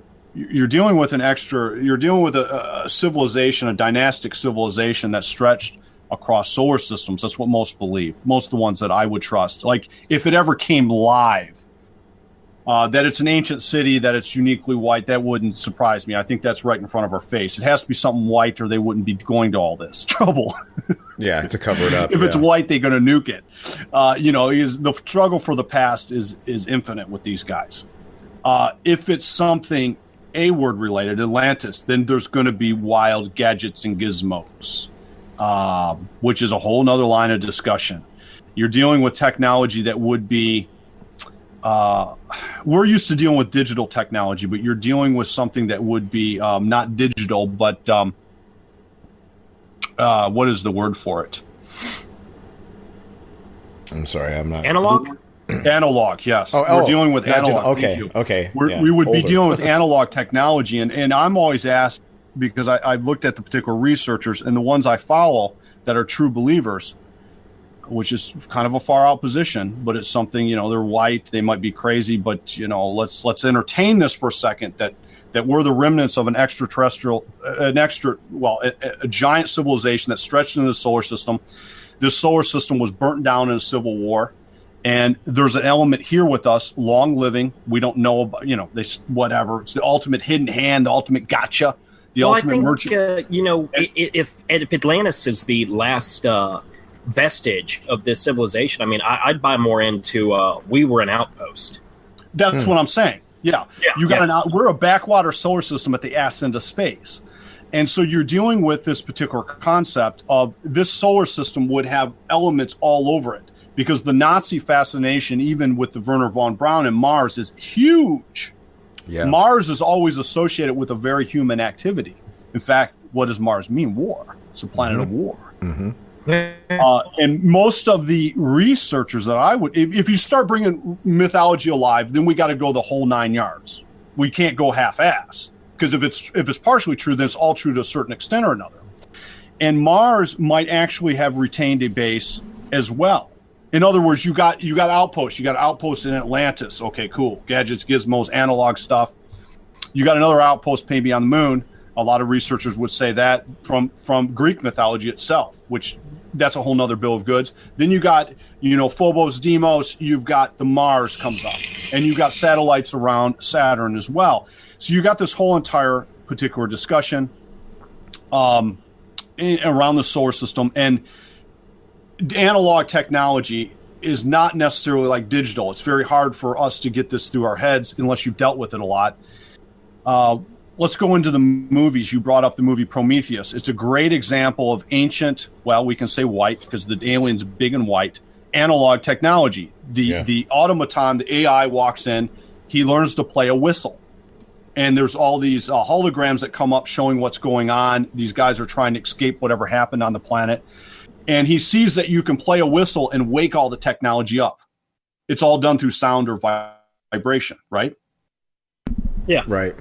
Okay, so basically he plays the flute. He mimics them. It is literally like a flute, if you remember. Mm-hmm, and everything comes alive. All the technology, all the guidance technology comes alive. That's analog technology. Our cell phones, we would think in terms of a cell phone. Well, my cell phone's not probably going to work 10,000 years from now. Well, they walked in Prometheus, they're walking in dealing with analog technology that's supposedly, according to the movie, 3,000 years old. That would be theoretically workable if such a thing were doable. In other words, you got analog technology. It's going to last a lot longer than this digital shit. Because, analog is based on a one-to-one as opposed to, highly computerized digitization of stuff. Right, but the theory would be that there's all kinds of analog gizmos that we can awaken. Yeah. Right. Yeah. Which would kind of be cool. Right. That'd be that's well, in every alien movie, and that's always kind has of like some what sort of sound thing going on. That's really what Stargate Atlantis is as well. That's kind of what the whole entire sci-fi thing is about. It's literally you were the remnants of an ancient civilization. These are the tools they left behind. Let's go out and explore the galaxy. Oh shit, there's space Jews that are, taking people's bodies and enslaving them. Well, let's fucking kill them all. Well, what you have in these particular wars, once you break it down, is you have two factions. And these factions are not friendly at all. They break out in a civil war. We would be left with the losing faction that is pissed off, trying to rebuild everything so it can basically claim its rightful world again and go to war with the other side. The other side would be, the second coming. They would be coming into the equation at some point. The National Socialist element, most certainly, if they're real, and I don't know that they are or they're not, but we're entertaining, we're on paranormies, I'm going all out. The National Socialists, one of the projects that's always played on television that most of our race doesn't understand about is the Glocka. You guys have covered this. I know you have. Everyone covers the Bell Project, yeah. What you don't haven't yet. Okay, let me give you a teaser. If that project is real, they teased it out of, in my mind, they believe they're teasing, they believe themselves what the history books will show some days, they believe themselves to be teasing that technology out of ancient tests. You have Hitler makes an announcement. He's searching for the white gods. He's searching for the Aryan gods. This is a matter of public record. Yep. You've got various different mythologies of the world that saw all kinds of white dudes running around the planet at various different times. The Yamamoto legends of ancient Japan, which brought in the ambassador to Nazi Germany, supposedly. There's you've got also the white legends in Tibet, correct? About like we're gonna get to that. You've got the white dragon legends of China, which extends into Tibet.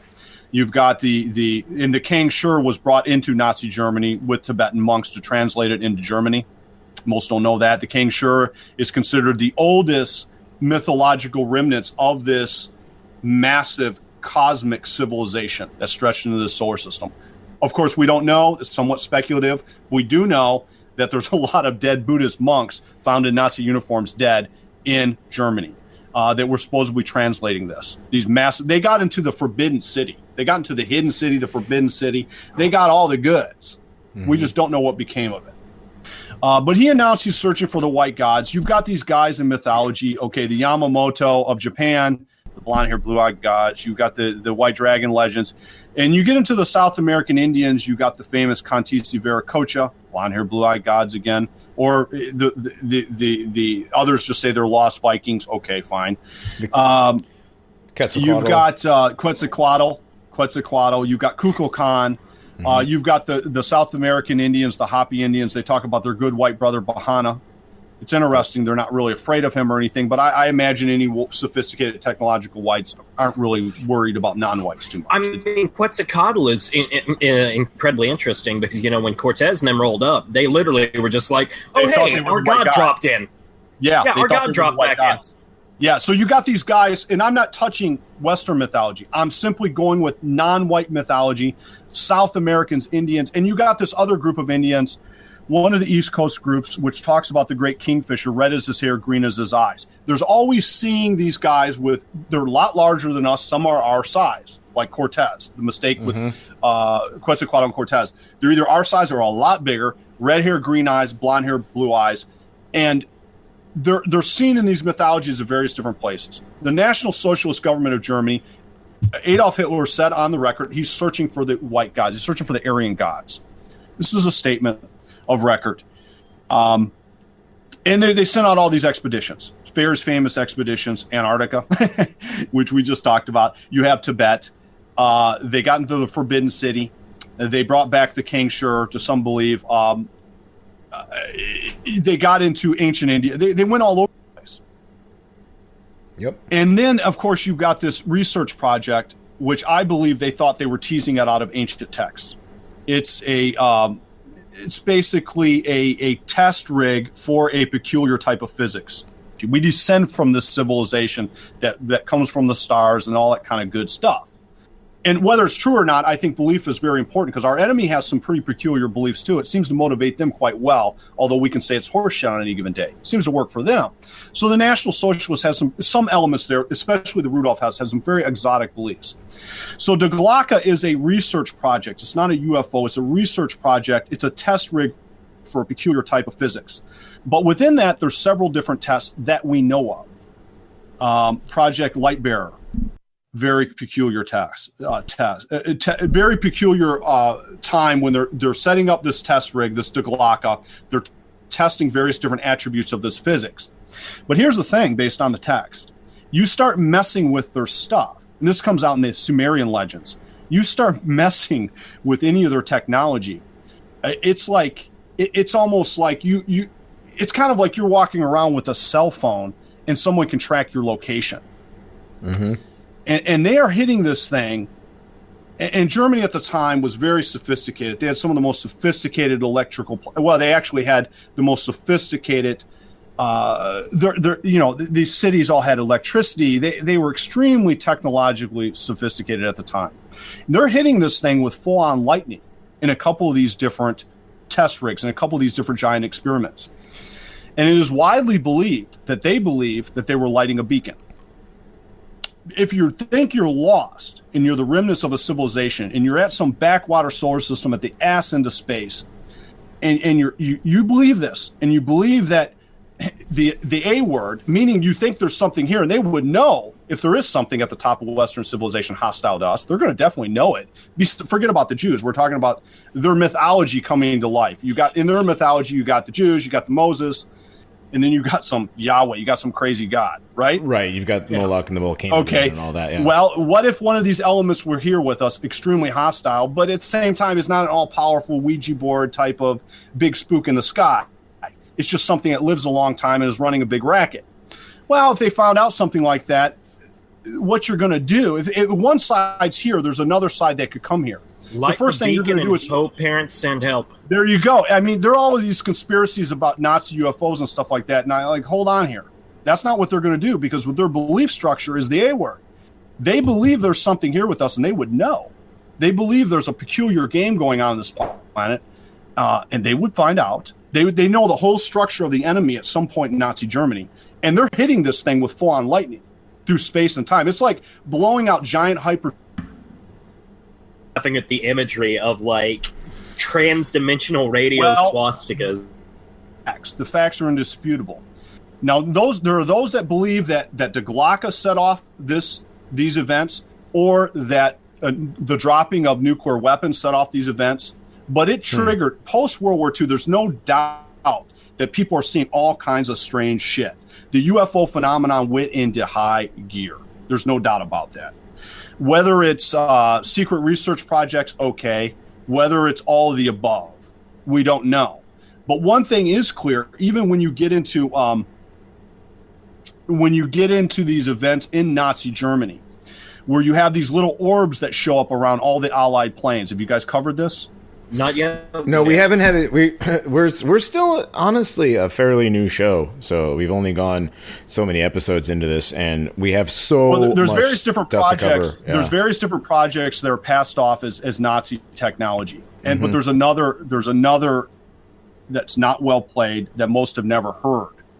When these little light orbs, and they showed up around Allied aircraft, and they started messing with their technology, and there's a whole entire dynamic about it. I don't get that complicated into it, but it definitely happened, and it was either Nazi technology, but there's another very exotic theory.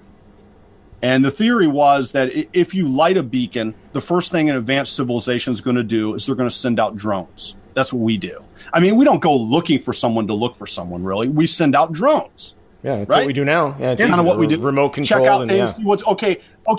You light a beacon. You light a big fire. Okay. Oh, you light in a fire. The first thing the military is going to do, they're going to send an eye in the sky. They're going to send the drone, and then they're going to send in a rescue squad.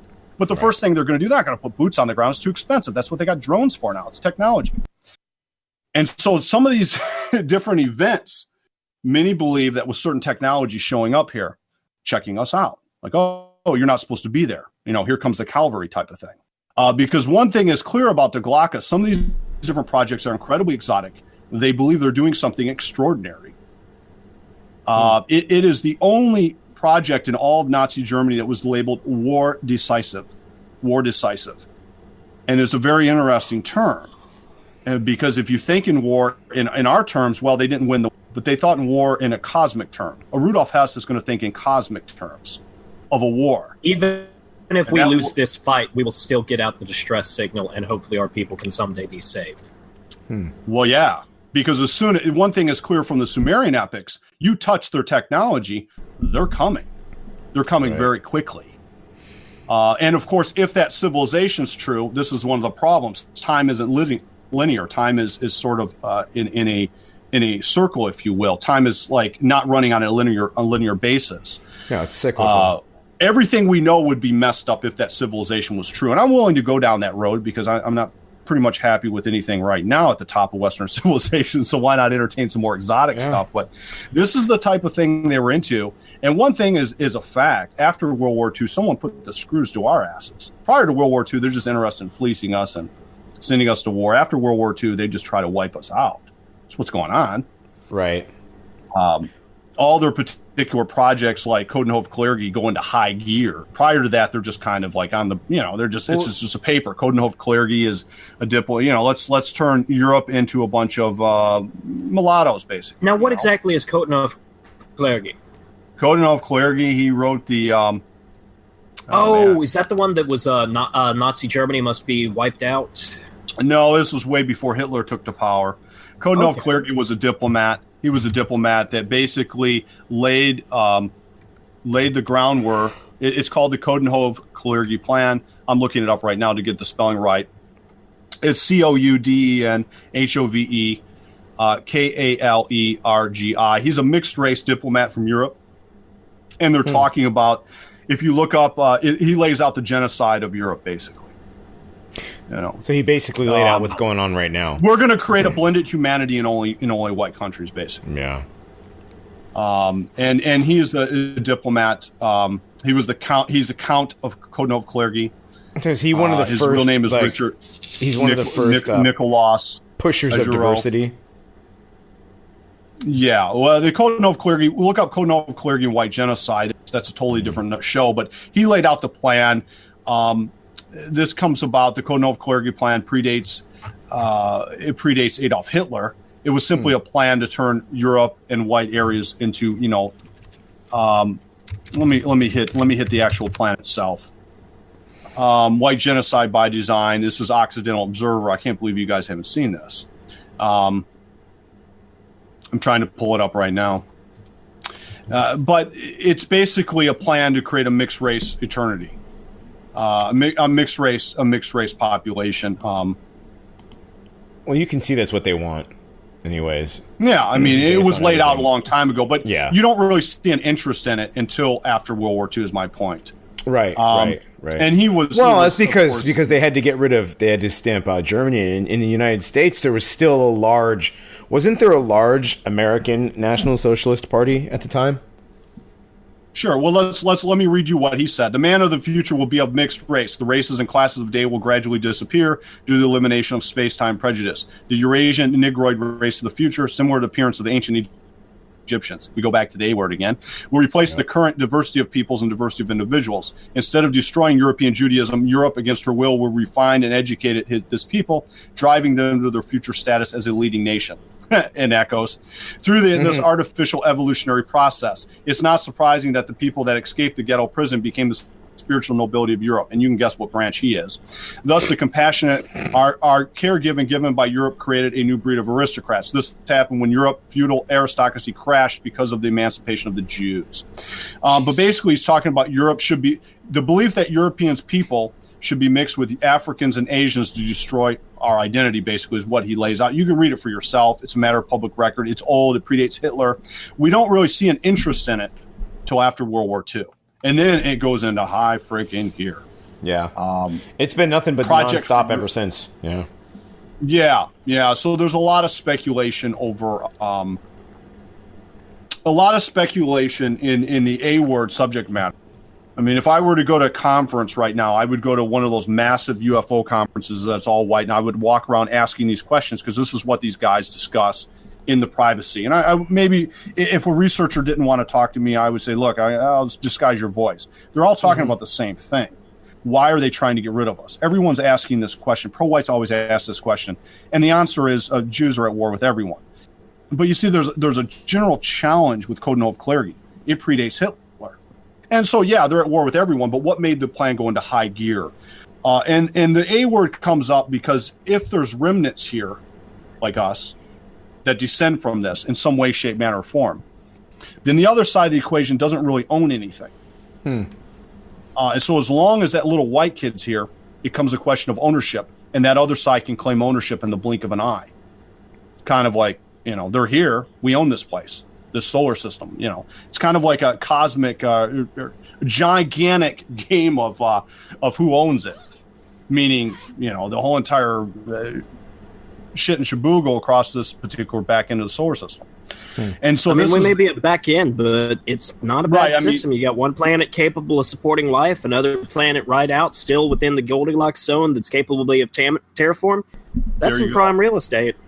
That is some really prime real estate. They would have technology. Well, our DNA would probably be a repository of that technology as well, meaning in it, we're teasing it out. The Nikola Teslas are teasing it out. It's coming out in a variety of different ways through our DNA. And you get into all these theoretical discussions. Why would they? Well, they want us gone to claim ownership. The problem would come into if the other side came back too soon. That would create somewhat of a fiasco. But that isn't anything as a pro white, I always tell them that's nothing to even worry about. That's great stuff. If that's true. Yeah, it's fantastic. good. It's actually like not, you find an ancient white. If you find an ancient white city, wonderful. Because it has to be something good going on in Antarctica. And if it's something even greater, if we got quote unquote cousins, even better. Because I want to be the one on Twitter, and I will be if this ever happens, the morning where white guys land in technology and, the world full of equality, blacks and Jews just shits the bed once and for all. Yeah. Egalitarianism. Because they didn't come from a diverse space. No. It was a white thing, and it's good. Yeah, that's why I always laugh even about a lot of times researchers, you're constantly coming across white aliens. And what I always say is it's probably someone in the military industrial complex seeding of other memes, because there's only two dominant memes on the planet when it comes to ancient aliens. One, something is white in a UFO, seriously. And two, the dominant memes are something gray. Well, the white guys kind of look like me and you, so I'm kind of interested in this meme. So I think it'd be funny, even some type of white false flag, they land and all of a sudden, we don't have any diversity, and it would just be hilarious. The diversity just gets swept under the rug, and we don't talk about it anymore. Yeah, exactly. Yeah, that was a mistake. Yeah. Exactly. But, this is kind of funny when the Mars colonies and stuff, they're talking about how social justice warriors and we're going to make it diverse, but you never know. Look, you can make Mars diverse as you want. Send them all the non-whites to Mars. That's fine. Send all the whites. Maybe it's better. Maybe there's something good up there. Who knows? All right, well, one or the other. We really have nothing. It has to be separate. We might be in some subterranean backwater shithole for all we know with a bunch of, look around. Yeah. We might have a lot better options. We don't know. All we know is what NASA has told us, and from what the flat earthers have told us. It may be a literal prison planet. That may be the most honest thing Alex Jones has ever said. When you're dealing with National Socialist Germany, you're dealing with guys trying to get out. This is true. This is actually, now that you're mentioned dealing with guys that we are a breakaway civilization. We need to regroup and get the hell out of here. Yeah, this isn't good. We got to expand that's our one of the horizon. theories. That's one of the theories that I've always liked, is that we came here, we were like, oh shit, all right, we got to get out of here. It's like we fucked up. This wasn't the place. Roll them up, lock the doors. All right, let's get out of here. They're going to steal our hubcaps. You see, this is one of the challenging things about the A word.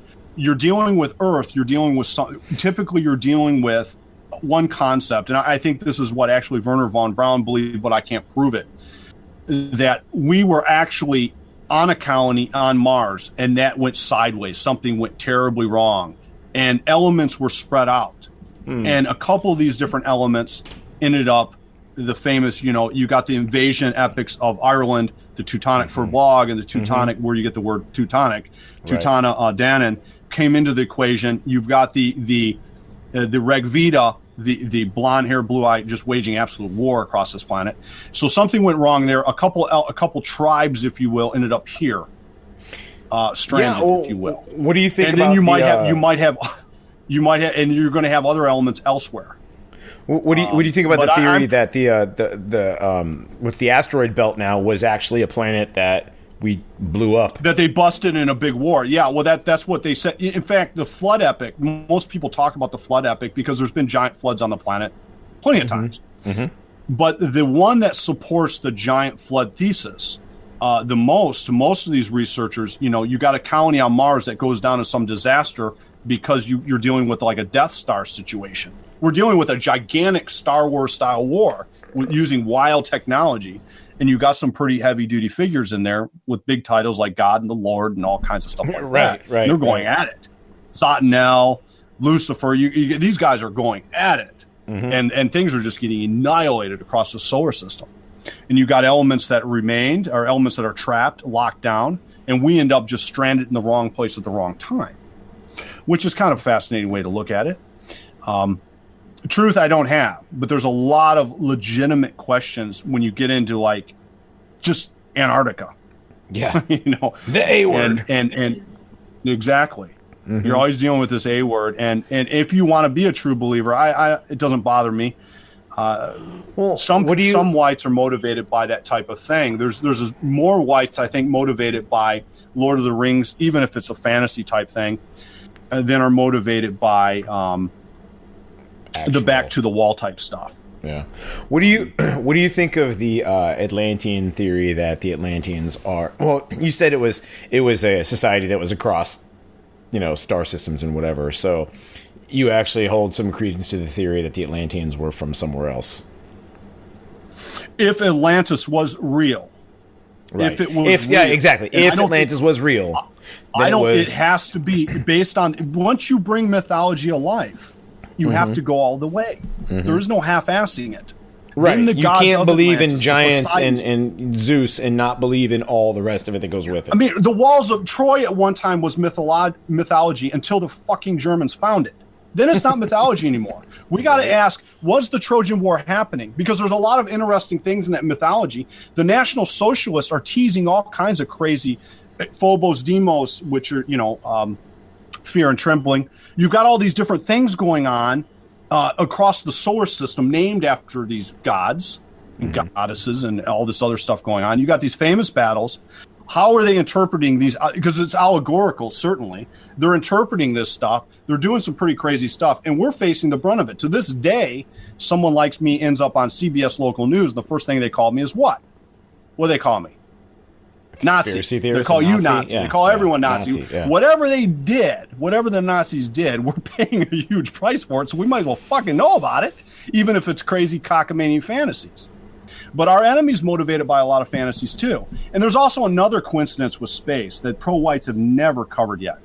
The meme of the last post-September 11th, 2001 specifically, is Jews in space. All these billionaires have space companies. Oh, that's right. Sir Richard Branson and all these other guys. Yeah. Why do merchants running Amazon want to be merchants in space? That doesn't make any sense to me. I mean, yeah, the guy that runs Tesla, he gets fed technology, whatever his name is. Elon Musk. Elon Musk. I forgot his name. They're rolling. In my opinion, they're rolling projects to bring out more technology. And one way you do that is you create a gateway. You create a figure, a public figure, a Nikola Tesla. Yeah. Except he's no Nikola Tesla.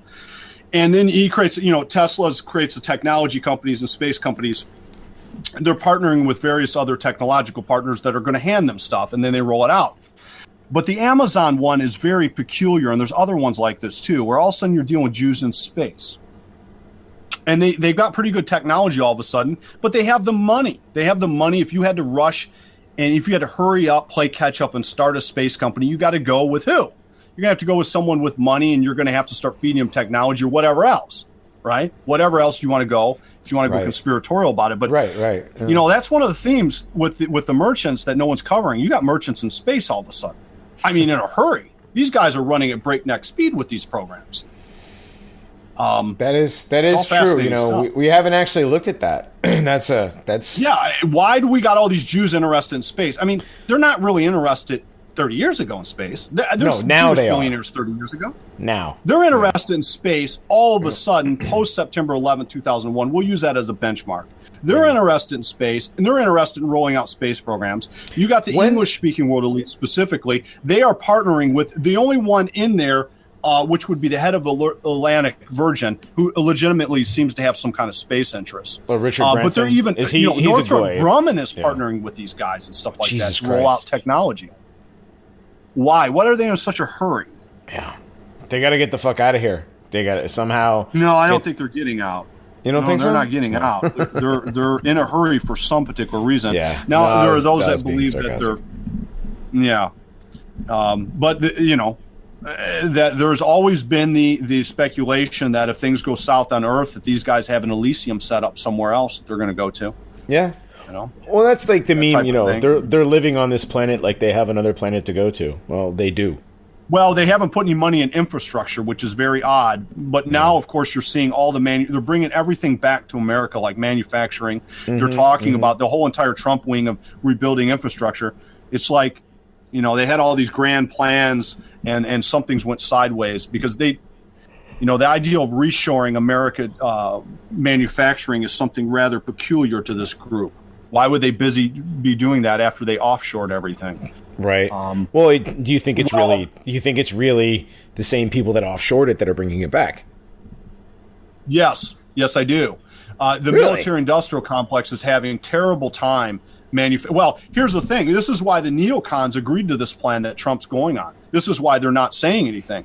You can't wage war if you're worried about your gadgets and widgets coming from China.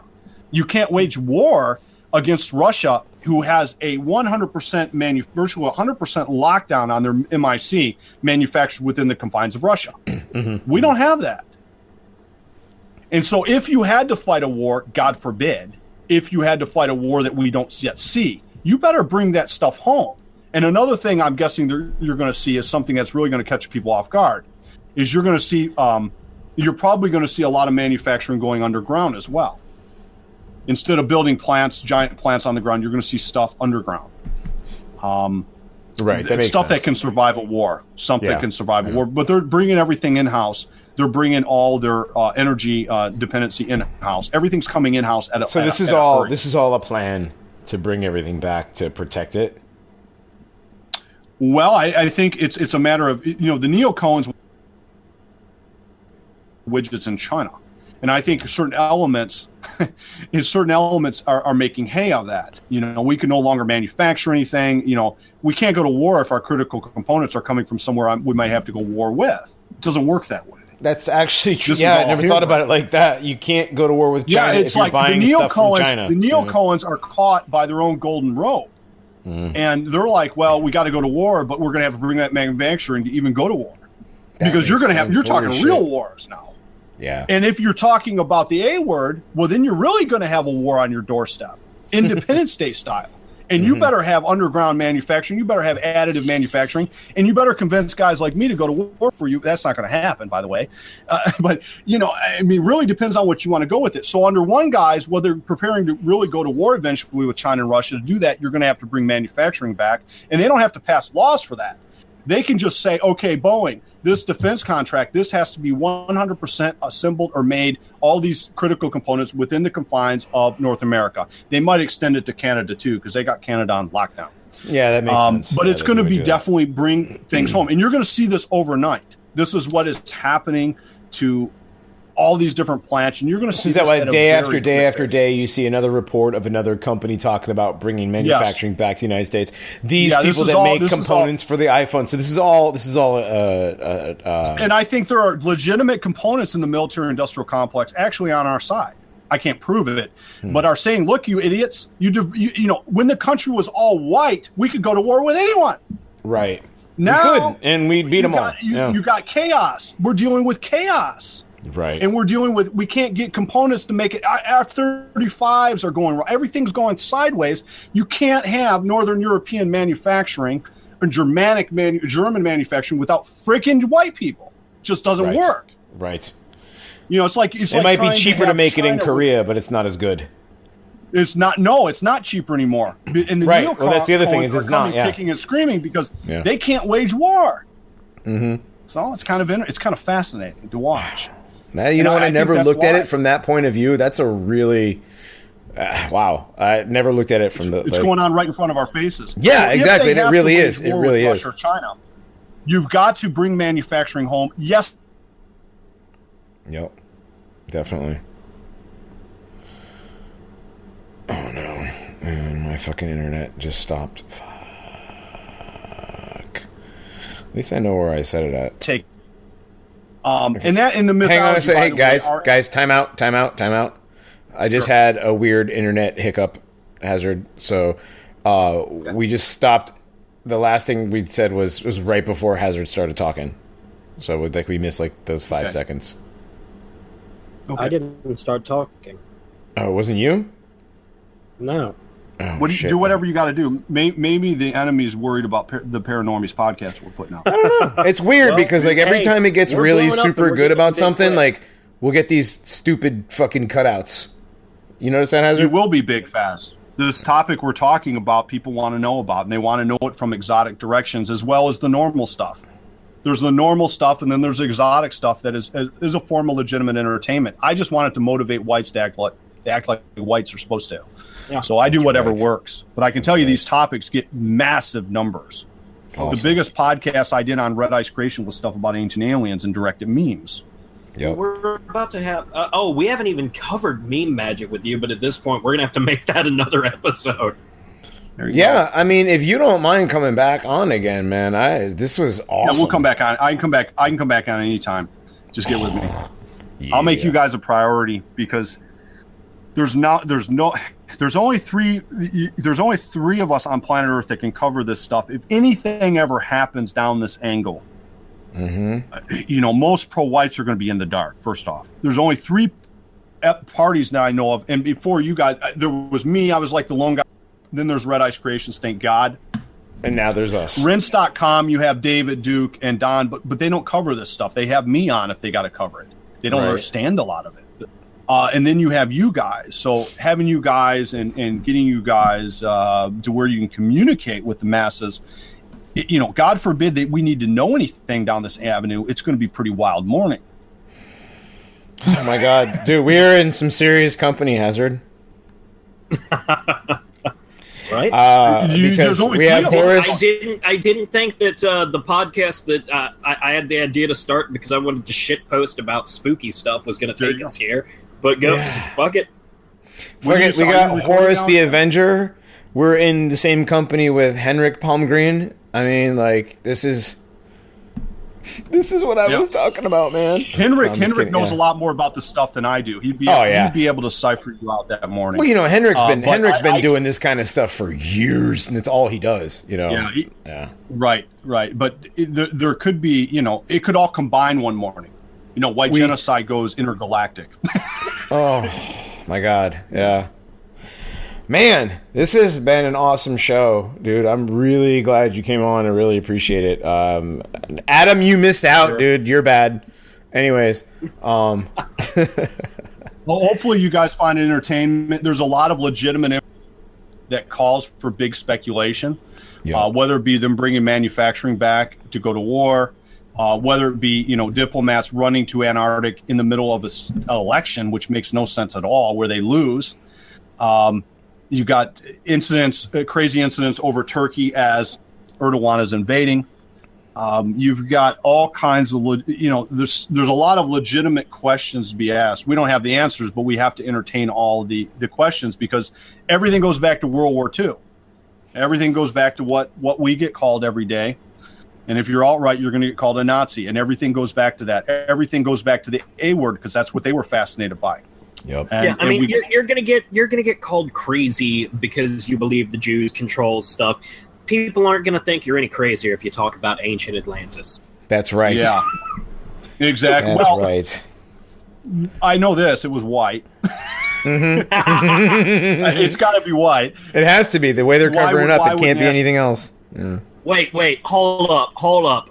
So is you saying we was Atlanteans and shit? No, Hazard. What we're saying is we were Atlanteans because we wasn't shit. We speak proper English here, okay? We speak properly. We don't say we was. We were Atlanteans. That's right. Yeah, you want to know one of the wildest memes, one of the wildest UFO memes that is racial. The only one that I could come across that's racial. And it's something that if you grew up in let's say, I used to live in Chicago, and you'd see these little guys in bow ties handing out a paper called The Final Call, Louis Farrakhan. Mm-hmm. And Louis Farrakhan is a sort of Islamic. He has his own Black Power Islamic beliefs. You can look into him. One of the more interesting and old memes comes from the guy that brought him in, Fahim Muhammad or whatever his name was. And you'll see it over and over again in some of their literature, and it goes back to the early part of the 20th century. And they believe that some mothership would show up here and kill all the white devils. I find that rather fascinating. Don't they also believe that they built the moon as a space station? Well, yeah. They believe all kinds of exotic stuff. But Exactly. That was we was so Kangs. I think we was Kangs. It's kind of interesting because I don't think there's a lot of interesting characters around the starter of the Nation of Islam that aren't they aren't black. and they're not Muslim. Right. So it's an interesting meme. It's being interjected into the black community at a very interesting time. That is true.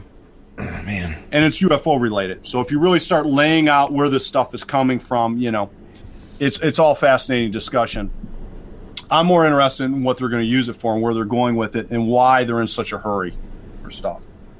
Why they're worried about whatever they're worried about in Antarctica. These are. I think they're always usually everything connected to something. It has to in be. my opinion, it's always connected. Something white. Yeah. Yeah, something white. But it's something white and something good, and they don't want us to know. Yeah. Well, I think it's most pro-whites are not going to get caught off guard. It'd just be like, just another day, unless something really big happens that really, something funny.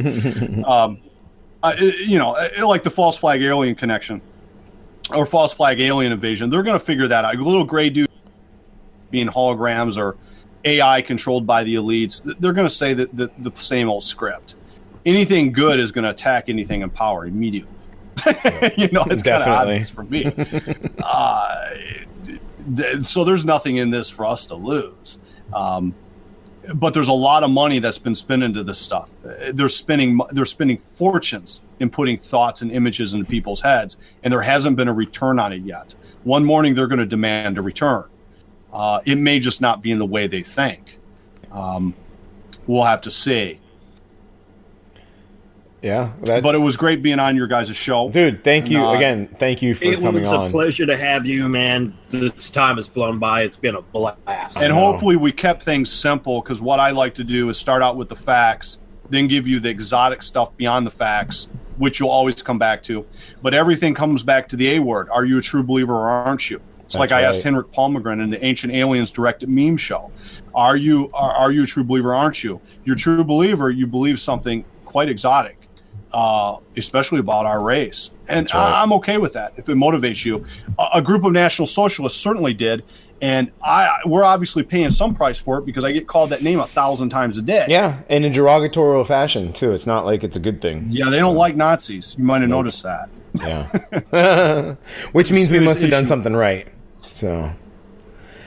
But they did something to piss someone off. They did to piss someone off. Yeah. Well, anyways, guys, this was fucking awesome. This was a great show. And like I said, Adam, you missed it. Hazard, you got anything in closing? Just gonna shill our stuff again. We can be found on Twitter at @the_paranormies. We can be emailed at paranormiespresent@gmail.com. You can send us and check us out on Facebook at the Paranormies Present the On and Air Bay Hour. And donations are always nice. Shekels are dearer friends, especially when there are many of them. And for those that don't know, I can be found at whiterabbitradio.net. We have free podcasts. We have a subscriber podcast. You can find me on Twitter at EuroRabbit. And me and the Paranormies will definitely be shit posting through any live false flag alien invasions. That's for sure. That is for sure. Oh, that's going to be lit. And, of course, you guys can find me at Johnny Monoxide on Twitter. I don't think I've ever shilled my Twitter, but nobody cares about you, Johnny. Yeah, no. We might have to do a red eye. We might have to all do get Lana and Henrik to do the red ice. Well, here's the thing. I'm giving away our next biggest guest, but we're gonna have Henrik Palmgren on the Paranormies too soon. So. Oh, he's full of them. He that's is my a repository. Henrik is my. He's It's gonna be really hard for me not to the whole time. It's been well, there's only. I don't know if the audience heard this, but me and Johnny Monoxide and Hazard were talking, and I explained to them that there's only 3 pro-whites on the planet that will cover this stuff. One, I was like the first that covered it explicitly pro-white that I know of. I'm sure there was others, but one large website, it's a pretty good sized website, White Rabbit Radio. We cover this stuff from a unique pro-white perspective. 2 would be when Red Ice came on, which was a godsend because they started covering stuff from a pro-white direction. Rinse.com, sort of, but not really. Dr. David Duke's there, Don Black's there, but they call me if they want to talk about this stuff. Chuck Roy over there calls me to come on to talk about this stuff. Right. But the third would be Paranormies. So 3's a charm. So now we got the Holy Trinity working, spreading the stuff. across the planet from a white direction. We're going to ask the questions and try to get the answers, whether it be why the Jews in space all of a sudden, which is fucking so hilarious. on and so forth. Yeah. Exactly. Or, Damn. just there's other stuff we do too. I mean, there's a lot of legends of a lot of creepy critters that keep popping up across the world and keep sharing the same stories. I don't cover like the Bigfoots and stuff like that, but let me tell you, they get views. And if it gets we don't views, necessarily why cover should- Bigfoot either, because once you have your own television show, fuck off. But we got cryptids. We do cryptids. We do all kinds of other stuff. We do ghost stories. We've had your friend as Guardian on talking about his ghost story. Oh, he's got a ghost that story. episode. Yeah, that was a spooked great some episode. people. Yeah, it spooked Hazard out for real. Wow. But Wow. yeah.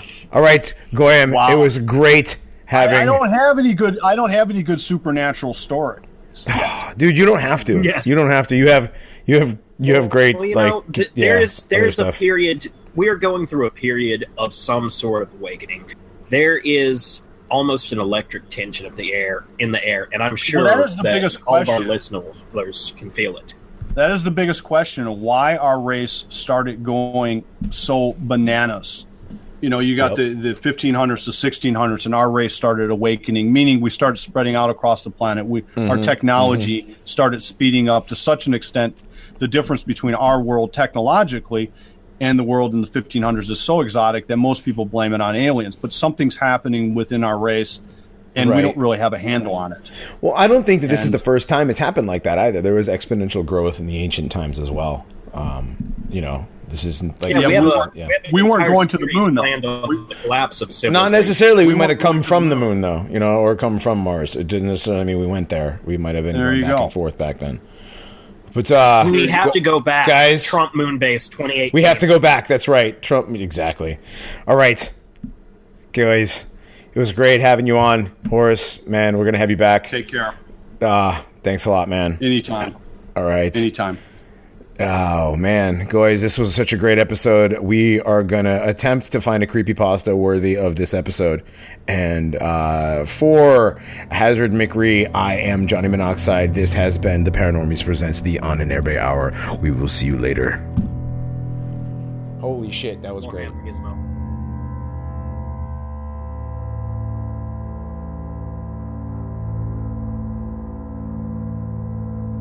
I don't know why the city felt that it needed to throw a parade for 4 soldiers, but I guess anything is worth it if it makes us forget about the message. Of course, the message is the only thing I can think about now. At exactly 1 p.m. on June 23rd in the year 1956, this message was broadcast all across our planet. We've been watching from beneath the surface. We know what you are capable of. We are coming to claim what is ours. This message was broadcast to anything that could receive a signal. The audio was bad enough for those listening to the radios, but for those of us who had a TV, well, we can never forget what we saw. An octopus stood on its tentacles like they were legs, and it was taller than any human. It gurgled the terrifying message through its razor-sharp beak. It wore a huge golden helmet on its grossly enlarged head and had sleeves of some kind of golden material covering all 8 of its appendages. The signal was then cut, and the world blacked out. These things had managed to shut down the entire planet's power grid instantly. That was, about 2 weeks ago now. We have no clue who's fighting, or who's even still alive. For all we know, we're the only ones left. We got lucky, though. Somehow we caught one of them. Apparently they had figured out a way to blend in with us, wearing an illusion. I don't know what it was, but it tricked our eyes to see a human where an octopus stood. One of them slipped up outside of our town, and a soldier of ours brought him in. We learned 2 very important things from him. One, they come from Atlantis. Yeah, that Atlantis. It was never a city that sunk, it was just built underwater to begin with. I guess nobody considered that. Second, we learned that they're not nearly as tough as they put on. Sure, you wouldn't want to get wrapped up by one, because it's going to feel like 8-ball pythons squeezing the crap out of you, while a parrot is biting your face off. But they are squishy, like wet sponge squishy. They don't have a skeletal structure, so we figured out you can pretty much just smack them in the head and they'll die. bit anticlimactic. After learning where they came from, we came up with a plan. Send a small group to scout out their location and just move from there. We had a good idea where they were, but Atlantis is a big place, and we only knew about the ruins. We just had to guess that this race of octopuses lived underneath those. So me and 3 others were chosen from the local militia to go find out exactly where they were hiding. The parade reached the end of town. The smiling faces that lined the sidewalks disappeared, and reality settled in. That was it. The mission had started. We were expected to reach the ocean by that evening, so the 4 of us set out at a brisk pace. Side by side we walked. We passed through the hilly countryside into a heavily wooded forest that surrounded our home. Once the trees started to become sparse, we knew we were getting close. Before long, I could smell the salt. Soon I was looking at boat launch signs. Only thing between us and the water was a chain link fence and a small restroom. About 30 yards of sand, and that was it. I kept thinking about not that long ago happy families were passing through that same fence, looking forward to a day in the sun. The worst thing out there being a nasty sunburn. As we walked by the restroom, I heard the shower running. Someone was in there now. I eased the door open and peeked inside. A man fully clothed in a park security outfit stood under one of the shower heads. The water was blasting him directly in the face. I didn't have to ask the others what they thought. We already knew. Before he had a chance to notice me, I rushed in behind him and grabbed the back of his head. There was no skull, of course, and I could feel his skin push between my fingers like I stuck my hand in a bowl of Jell-O. Without another thought, I pushed my hand forward and smashed his face into the tile wall as hard as I could. I let go and he crumpled to the ground. Black blood was pouring from its still human-looking eyes and mouth. And then it changed. I guess the illusion stopped working, and it started morphing into one of the creatures I'd saw on TV just a few weeks before. One of the other soldiers approached its corpse and started to stomp on it. He was trying to stomp it into the shower drain, and he actually succeeded. We left the grisly scene and returned outside. The sun was beginning to set, but the ocean was only a few yards away. We crossed the beach. The wind was pushing against us. Side by side, we all took that first step into the water. The sun hung low, a dark orange ball on the water's horizon. I couldn't help but think it made the water look like it were on fire.